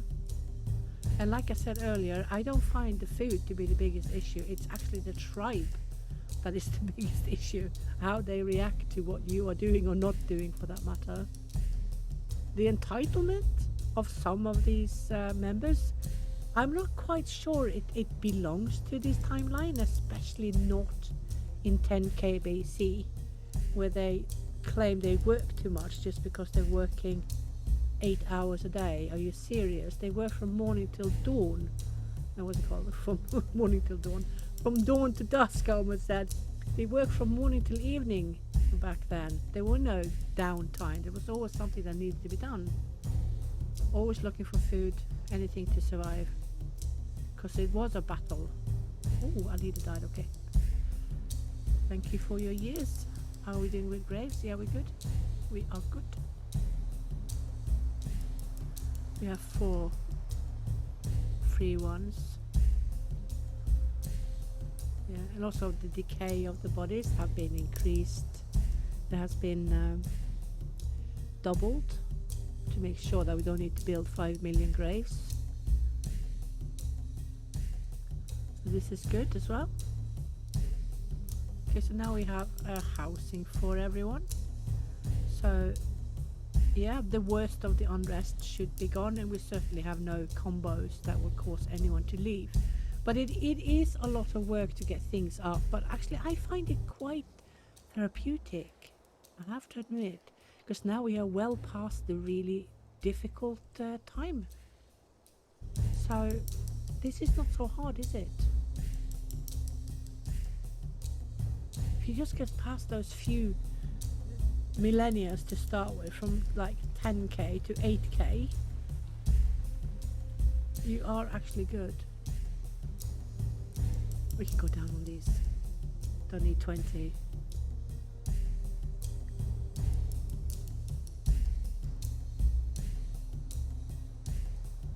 The only thing we need rope for now is maintenance of tanners, because nothing else of what we have built will need rope for maintenance. We can now at least see the storehouse. Let's see, and the big reed hut. Yeah.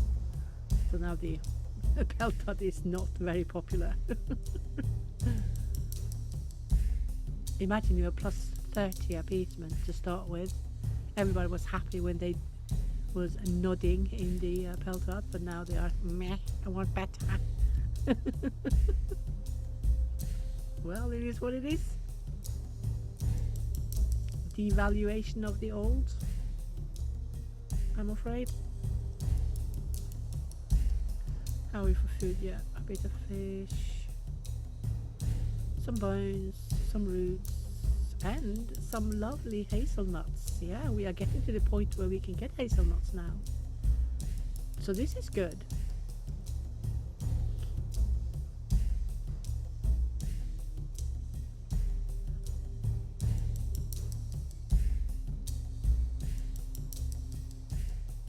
So with all the repair times and everything being doubled, it also means that you need to double what you keep in camp. So previously we could fix 5 of these straw huts with like 150, 175 straw per year, but now they need repairs every 1 to 1.5 years, and then you need twice as much material because they go much further down in the materials before they need to be repaired.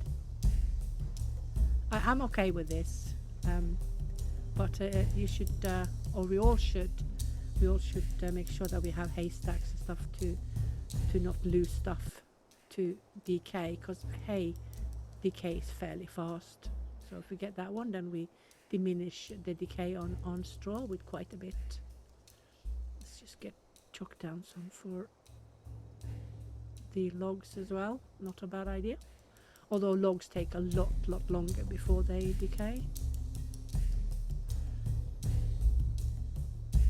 so that's good.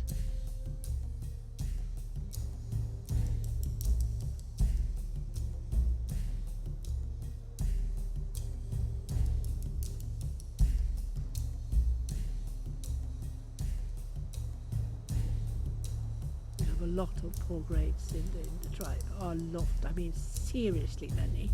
Look at this guy. Oh, crikey fiddlesticks. You work too much. No, you don't. We have normal work hours. Plain all you like. You're saying.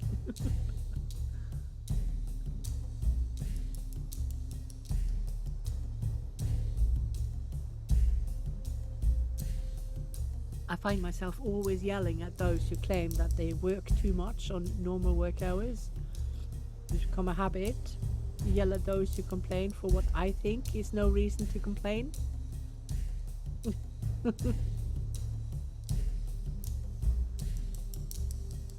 he's learned quite a bit recently, haven't he? He's fairly young. He's only 22. And he's picked up architecture and fishing as well, and doing well in those two. And of course, he's been doing some food processing as well. Yeah. So it's not that he's stupid or a slow learner, he's just got other bad grades. Well, we can't be perfect in everything, can we? It's not going to happen. There is no one perfect as such. Whatever we are born with, we are perfect with for us. That's the way it is. We're all perfect in our own way. Nobody's the same, and that's it. That's all there is to it. Nothing more to discuss. Okay, so we are now below 6500 BC. So in theory, we could start getting migrants with Neolithic influence in their DNA, in their genes.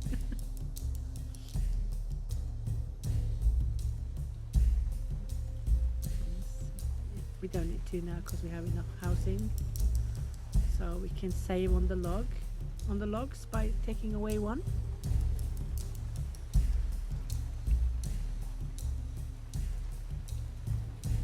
I'm going to keep work hours on normal. There's no need to up them because we're not in a crisis and we're not migrating. We have what we need with the work hours we do have. I do play around a lot with the work hours and policies in general when I do Neolithic hardcore, because it's so difficult to get it right.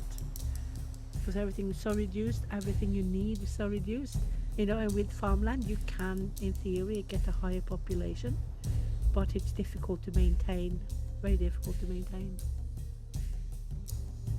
So if you see someone who has a large city and tons of farms and tons of people, it's going to be beginners difficulty, or perhaps expert fast. They can do higher population. Hardcore slow is going to be an absolute lovely nightmare, which I am going to do long term, and I'm probably going to make it a playthrough with a lot of grinding my teeth and crying and whining and moaning about how hard it is, but I will still love it. loving to torture myself, stress me out. It's fun. It's fun. That's all there is.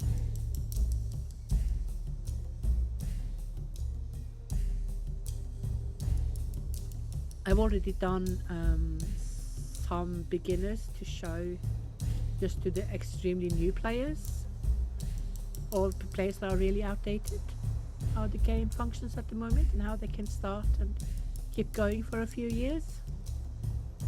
So if you know the basics of the game, you can basically, you know, play yourself to get the feeling for everything else, because it's so logic, so much of it.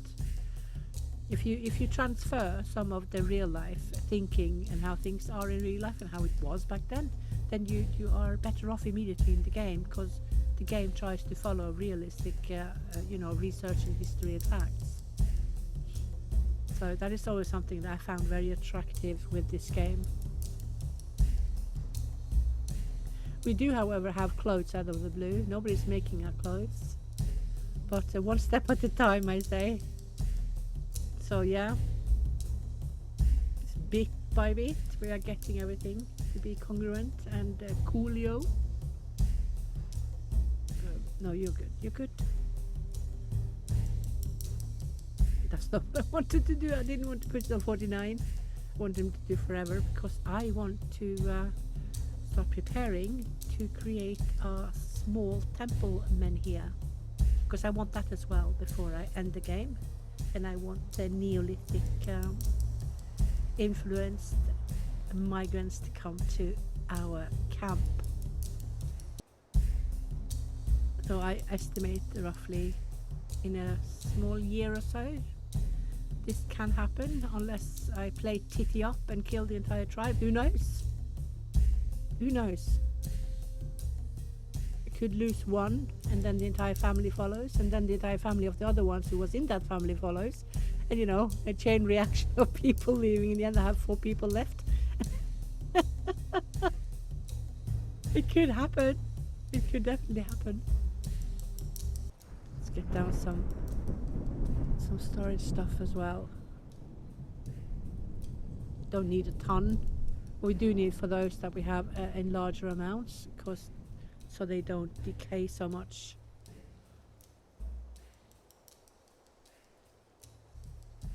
So at least 2 of those are for the nuts. Look at all the nuts we've got. It shows we are basically in the Neolithic timeline. Basically.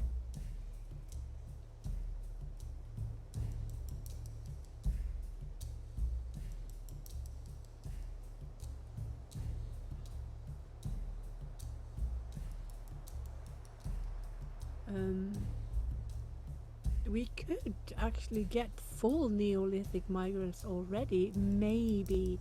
Not really though, because it was the east and the south that got agriculture first. At least from the evidence that we have, it was the eastern parts and the more southern parts that got agriculture first. So that's important to remember, that even though you are in the Neolithic era, it didn't quite reach you yet, which is why you won't get full Neolithic influenced migrants yet, especially not in Norway and Denmark and Sweden and parts of England.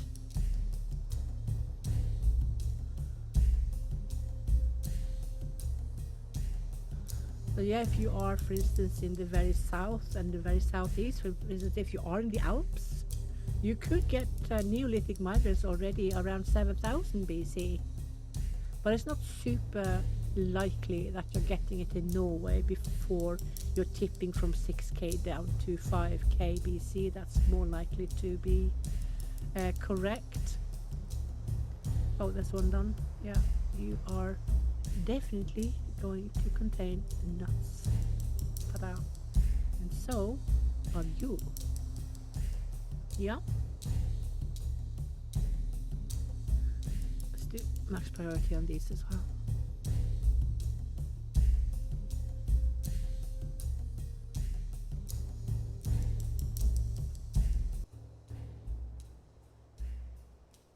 Get a few baskets for the plant produce and stuff, and plant produce for the animal products and the animal produce. Okay, so how many reed we have? Oh, we can basically make reed huts.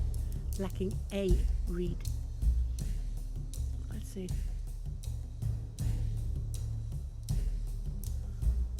Ta-da.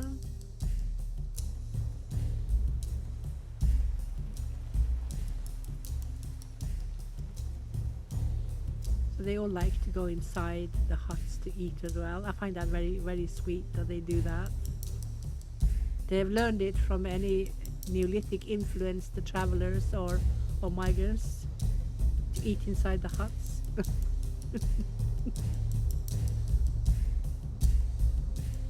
I'm just kidding, of course. It's not like they go outside in the storm to eat outside because they haven't heard about it yet. No. But of course with... Oh, hello. Nice. There we have my small temple men here. And we have a big straw huts. Dun, dun, dun, dun, dun. That means... Yeah, well, we have already gathered all the reeds. We can just as well get it built. Although it has same appeasement value as a big straw hut. But 3 less people that can sleep in it. Plus it's more expensive. Reed take ages to collect if you don't use a million gatherers. There's always something with reed, isn't it? But I'm really happy that they took away reed for maintenance maintenance material for roundhouses. So it's now much easier to keep up with having tons of roundhouses if you are a bit far off to get longhouses. So yeah, that was a very good move. Because it's like you never go out of grass nowadays. You can stay for centuries and you still have bleeding grass. So that is really good. Okay, so get up the reed hut and the big straw hut. Because they will both grant a larger percent of appeasement than the straw huts do. Is it +1 the straw huts do now because they can see so much better options? Are you guys fighting over the... Oh, you are going to fight over the ropes. Actually, no, the reed hut won with a big margin. I haven't even started on the ropes yet. The other one. That's fine. That's fine. Let me see, how are we doing with these? Yeah, I have 5 available. So we have a small majority of minority of elders. Let's keep up the skills for people so they don't lose stoneworking skills when the max holder dies, because that can happen. And ta-da, I'm going to make this one. Small temperament here. There you go. It shouldn't take too long to build. But I'm not going to put it on high priority because it's a luxury that we don't necessarily need because people are happy, but I want it anyway because it's better. It gives more appeasement. It's 60% appeasement, prey appeasement compared to the offering, which is only, is it 20 or 30? 30, I think. No, it's 20 now because we don't have Neolithic influence.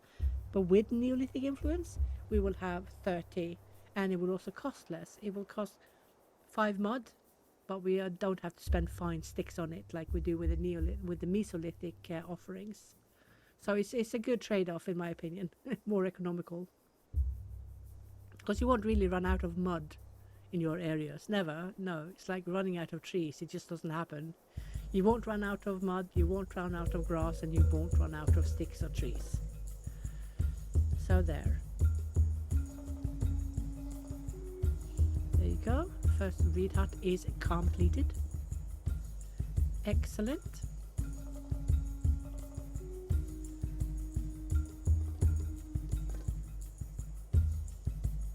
So we have too much housing now, so I'll probably maybe take down some of the pelt huts, or I could just leave them as well because we have tons of pelts, tons of leather. We don't necessarily need to do anything about them. to sleep them for a rainy day. And the big straw hut still lacks rope. But that's fine, that's fine. It's not like people are sleeping out in the fireplace. By the fireplace. They all have a place to sleep, one better than the other. See, there's nobody sleeping there, so that's good. That's kind of the goal, isn't it? Get people away from the fireplace, at least the sleeping part. But yeah, of course, the more years you go with lesser housing than people can see out there, the more unhappy they will be. So yeah, it's a good thing that they added that the tribe could discover things themselves as well as getting stuff from migrants. This is very good, actually. It solves a lot of disgruntled issues. Okay, let's get those fences up, girls. Get some stoneworking skills done.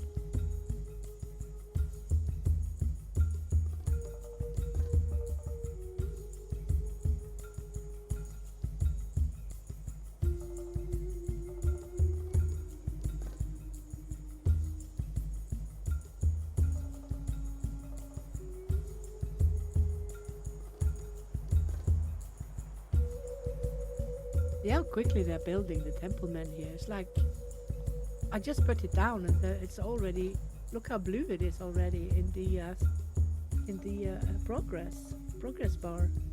That's great. If we start to struggle a bit with food that comes, or less materials or resources come into camp, then I'm going to leave the building of it to a specific group so that not the entire tribe runs to find stones to put on it, to build it. It's not a bad idea to, in general, no matter difficulty you're doing or speed or whatnot, to use specific groups for building, because if they stay in that group, then they will get the skill ups and the skill levels to reach max tribe level. However, in big tribes, this is a bit of a problem because they tend to rotate a little bit. So there are so many people sharing the skill leveling so that none of them really reaches the top. And this is something that I'm pretty sure that will be solved one way or another in the future with the game, because it's a little bit frustrating when you're losing the ability to build something as you are building it, because that's not very logic at all, is it? So that needs a little bit of help, which I'm sure will come in one form or another. I suggested to lock things that the tribe already knows, lock it, but yeah, they probably want a different system. But many of their systems are really difficult to understand because they're using some type of calculations that I've never heard of. I mean, you probably need to be a programmer to understand it, and I'm no programmer at all. I'm just an addicted player. How about you? Oh, look at his grades, dude. Dude. That's the worst one. Apathetic is the absolute worst of those skills. But he's a giant. Look at him. What? But he's a weak giant. How? How are you a weak giant? I'll take you. I'll take you.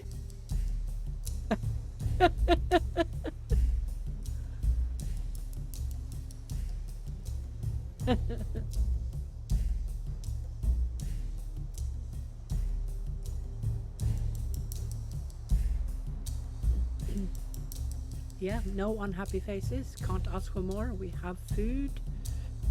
You see the nuts are going down, and they are not like super popular though, because people prefer the fresh food, like the fish and the meat.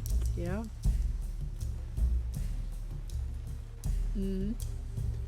Let me see. Okay, we are closing up to where we are going to bend over to, or tip over to 5000 BC. And then we will see our first Neolithic influenced migrants coming. But the first few will not be enough to trigger any percentage in the culture circle from this tribe. So yeah. but at least we will get some, with some influence. Yeah, I'll stop those because there's no point. Just get more stones, guys, so we can finish this one. Because I really want to have it built before I stop playing this tribe. Or at least stop recording. Might play it even more later. Yeah, so when keeping straw on 250, that means you can build one new one, plus you can maintain one. But I really should put it on 300 because it's no longer only 50 you need per year to repair your big straw huts. They will take 100 every time, but of course there will be longer time before they need repair, so yeah, don't mind at all. It's all good.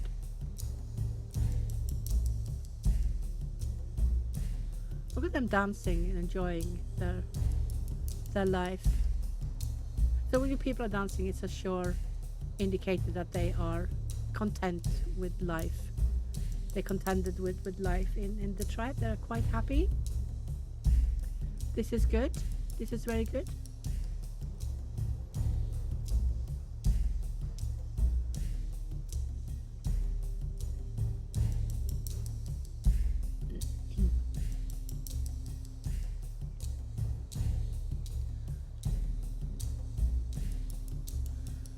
So when people are happy and you don't see any issues, you don't need to build and build and build and build. One of the things that you will have to keep in check when it comes to starting out in really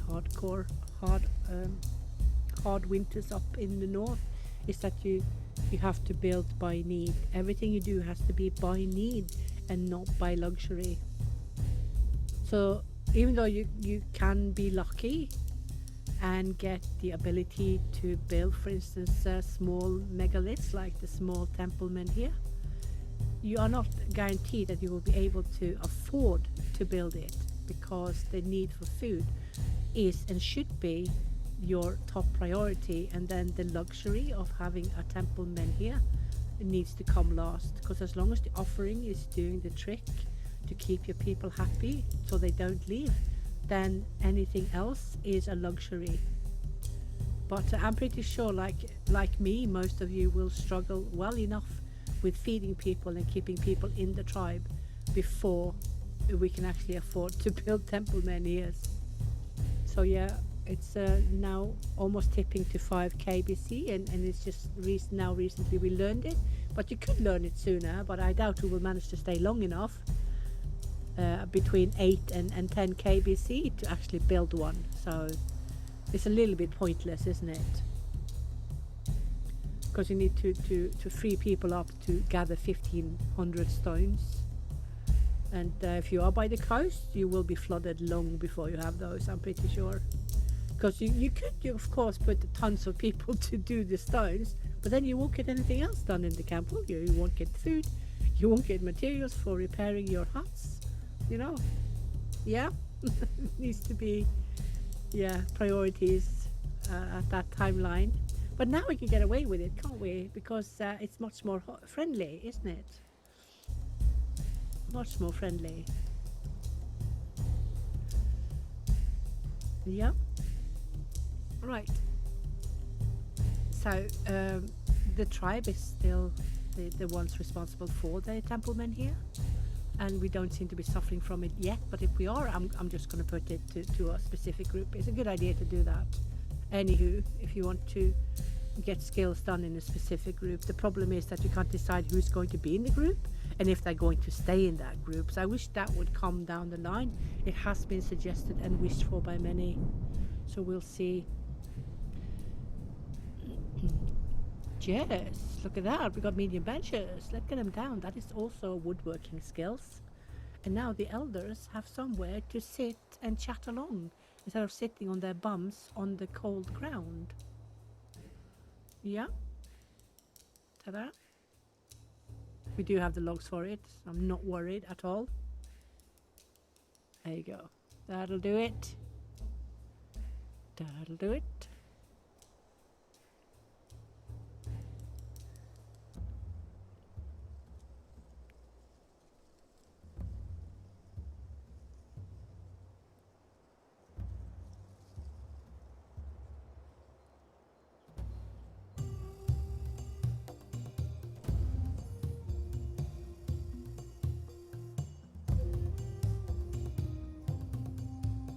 the rotation is going quite well between the good huts and the pelt huts, because we don't have any angry faces. That means that the system is doing really well with rotating who sleeps where. Let's build some more. We can do more.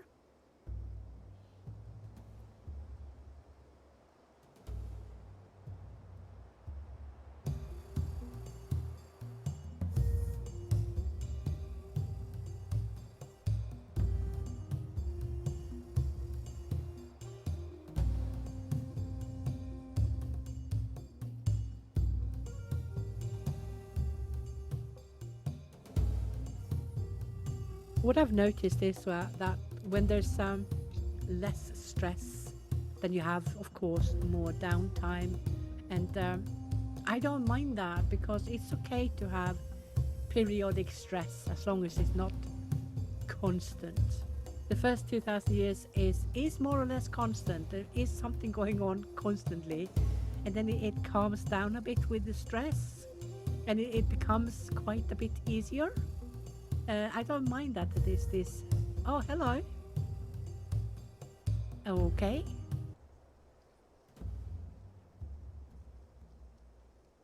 So now we can make those, which is a lot better.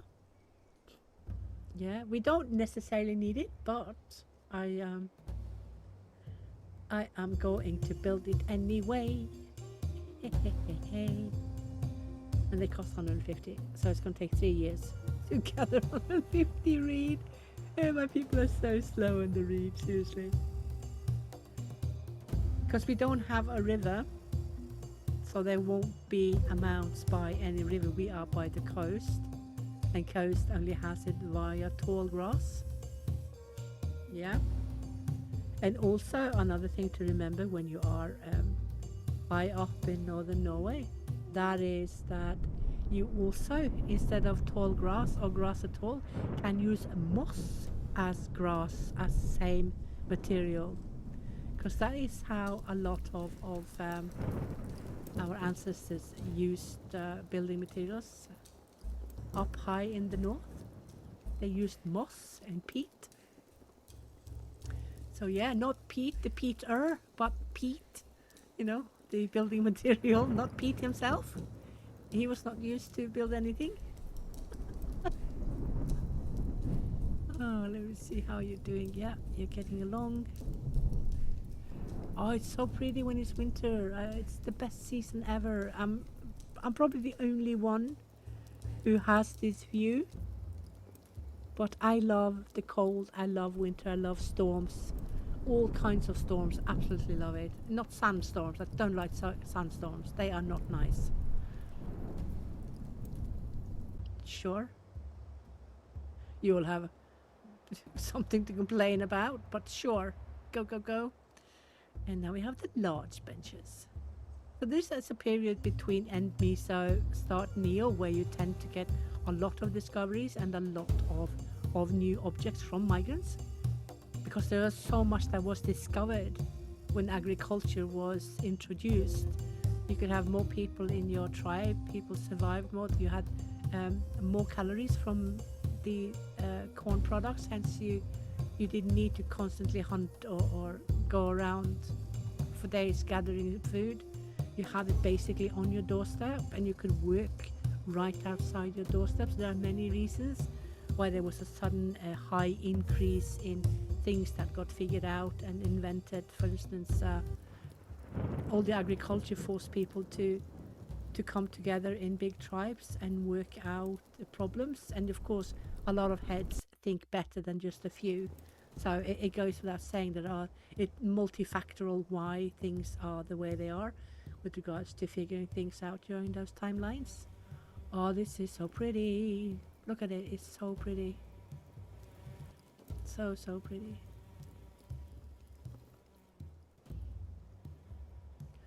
Right, how are we doing with that one? How many graves do we have? We have plenty of graves, I'm not worried.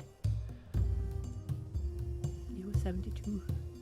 So 72 is the average. It's of course too old, isn't it? Nobody really got 72, at least not the average. I'm pretty sure people work themselves to death, so many of them.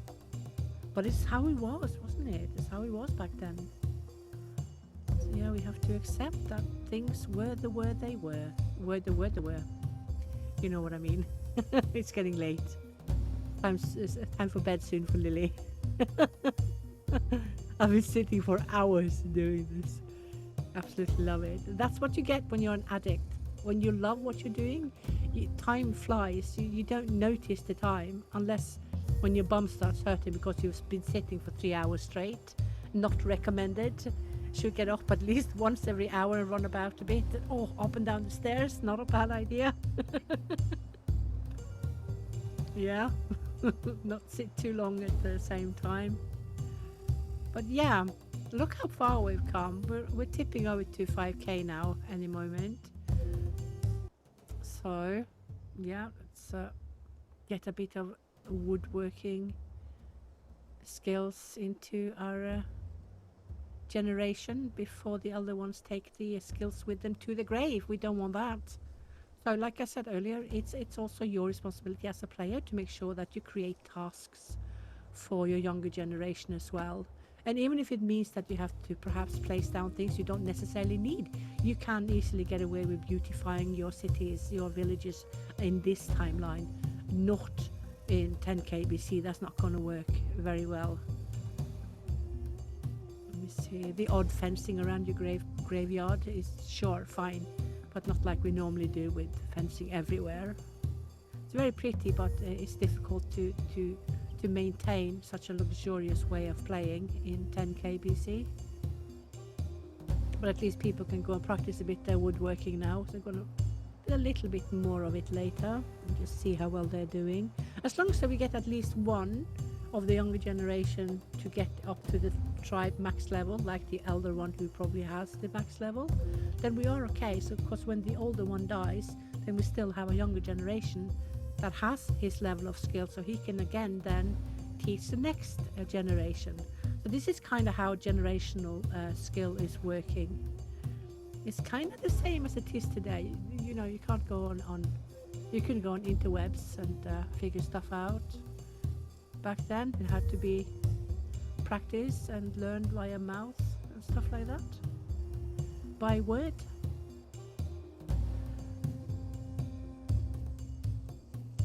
How are we doing with the food? Need to pay attention to the food. Yeah, no, we're good, we're good. I'm still keeping the game on this tribe on default work hours because it's working well, isn't it? We're not struggling with anything. We have what we need.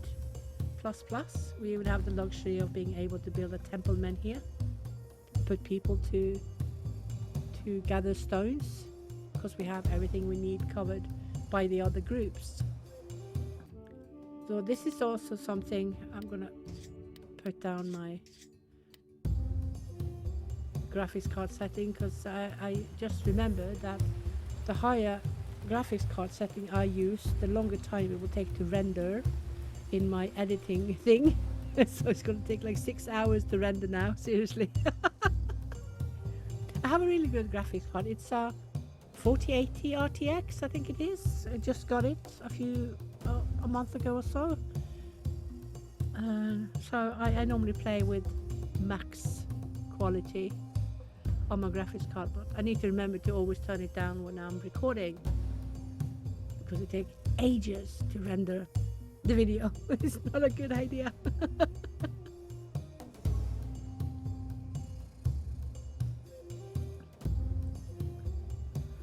Okay, so I can do a bit more of the fencing. Try to not do too much, because for each section of fence you are freeing up a person who otherwise would do other chores that is actually needed by the tribe. So because now you have several projects going on, you both have the temple men here, and then you have several sections of fence which each take at least one worker. So slow but steady wins the race. Yeah, be patient. So we haven't had elder people die for a while, which means that we're going to have like 3-4 dying in one foul swoop soon. But it is what it is. You can do those. Only need to maintain this one until we get the templeman here done. Then we're going to dismantle the Mesolithic offering anyway. But they will choose the better place to pray anyway. It's not like they will use the Mesolithic offering anymore. So we just as well remove it.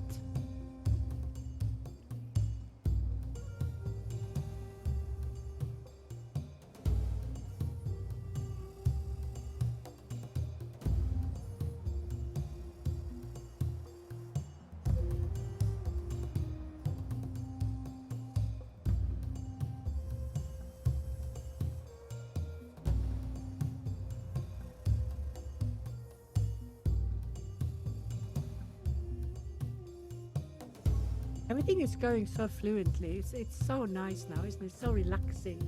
You can lean a bit back and just enjoy watching your tribe work. Okay, now all the graves are free. Oh, we have... Yeah, okay, we're going to lose quite a few, aren't we? Let's have a look at their ages. Yeah, you're going to die soon. Yeah, you too. Okay, so that's 2 at least that will die pretty soon. And you. You got a way to go. You're okay. You're gonna die soon. No, you got a way to go. Yeah, so there's gonna be like 3 or 4. At least 2 for sure. What did you do? What did you do? She's been doing a lot of discoveries, hasn't she, since she joined the tribe a few years ago. She's doing really well. She gave us baskets as well via her discoveries. She's been a very good worker, hasn't she?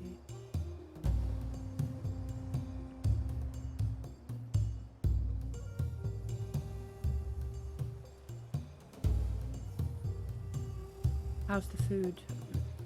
Going low, I see. Little bit low. I'm gonna put the templemen here to a specific group, so that only those are working on it, to make sure that the others are free to go do their tasks in their groups. It's not a bad idea at all to keep it to a specific group. Let me see.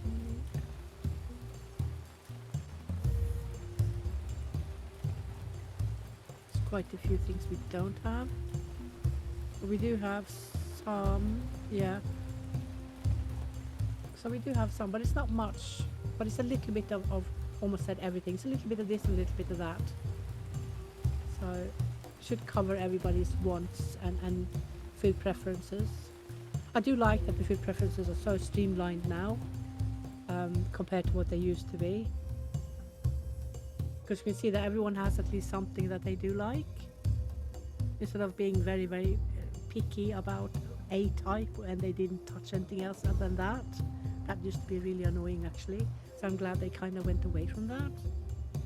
I'm not sure it was meant to be like that, but it turned out to become like that, so it has been done some changes there. I don't quite know exactly what was done. Because now we're low on stones. Fine, that's fine, then they can go gather some stones, because it's a specific group who has this task, so that's fine.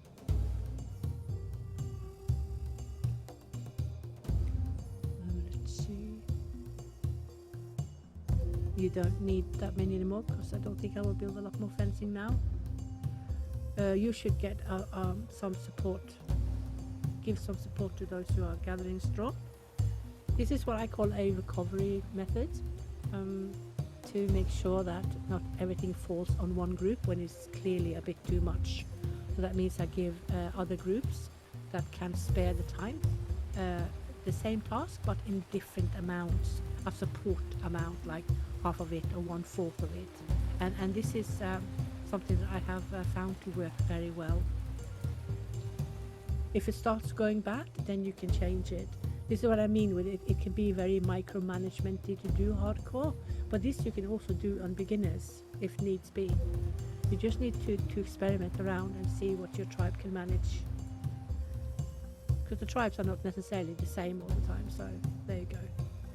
can easily be doable, very doable with one type of play style in one tribe, and then it doesn't really work that well in the next tribe. So yeah, they're like fingerprints, they're all unique.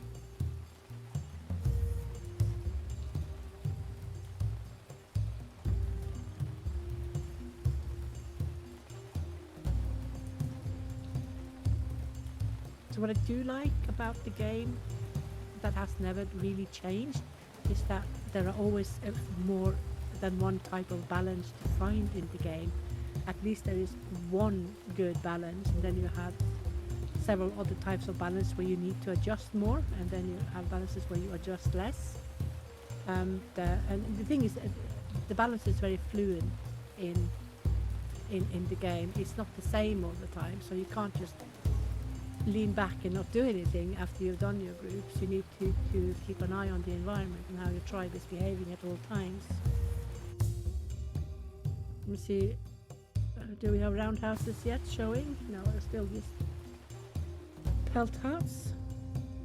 How are we doing with race? Gosh, it's so dark. Okay, we've lost one. That's the one that was, she was 72, yeah, good age. There will be more though. There's another one, yeah. And another one, yeah. So we lost 2 in a row. Like I thought we would. So now it's going to be a bit, and then we're going to start losing a few more. And it's just, it's very fast. I'm not sure I quite love that the human aging is so fast, because it does mess up the knowledge learning a little bit, I have to admit. And maybe I would have done it a little bit different if I could decide how that should work, because I think I would have prioritized that people lived longer so that the knowledge would not suffer from elder people having all the max knowledges dying so fast that the younger generation can't learn. I think I would have done that a little bit different, to be honest. But it hasn't happened to us yet, but it can easily do it if we do not give the younger generation tasks of very unused skills. For instance, leather working is not going to be very used now, and hunting will be less and less, and also fishing, when we get agriculture, will be done less and less, especially with a high amount of people. So there are some skills that you will have a bit of dip and then increase and then dip and then increase, due to that elder people die so quickly. Okay, you? Sure. Look. Ta-da! First Neolithic influence, that means this one should have roughly the same amount, yeah? Look at that! Our first Neolithic influenced migrant group. Excellent. It's not enough to change the culture here like I thought it wouldn't be. So, yeah. But now is where we will start getting 100% Neolithic migrants. So now the different part of the story starts. As soon as we get agriculture, it's a whole other game. It's a completely new, different game. Oh, and there you go. Look, look, look. We finished our small temple men here. We basically have done what we set out to do. I don't think I lost a single person, did I? Maybe I did, and I just don't remember. But that it belongs to the more rare events that you don't lose anyone. I also lose people all the time, especially when I go senile. I forget about the food or forget to migrate in time. So there's a lot to keep an eye on, but it's fully doable. It's absolutely doable. But you do need to have a fairly good grasp on the game if you are going to brave yourself to do as far north in Norway as you can come. 10 kbc on hardcore. On slow, it's going to be hell. On normal, it's really hard. On fast, it will be easier. So, but it was really good fun to do this, and I also enjoyed it so much when I did the testing, because it gave me something new to do. It gave me a challenge, which I really, really enjoyed, and I still enjoy this. And I personally would like hardcore to be more hardcore. So hopefully I will get my will. I know a lot of people will be angry with me for saying this, but if you don't want to play hardcore, go do expert or go do beginners. It is what it is. And with that, thank you so much for watching this video with me. I will do more soon. Until then, have fun and do take care. Bye now.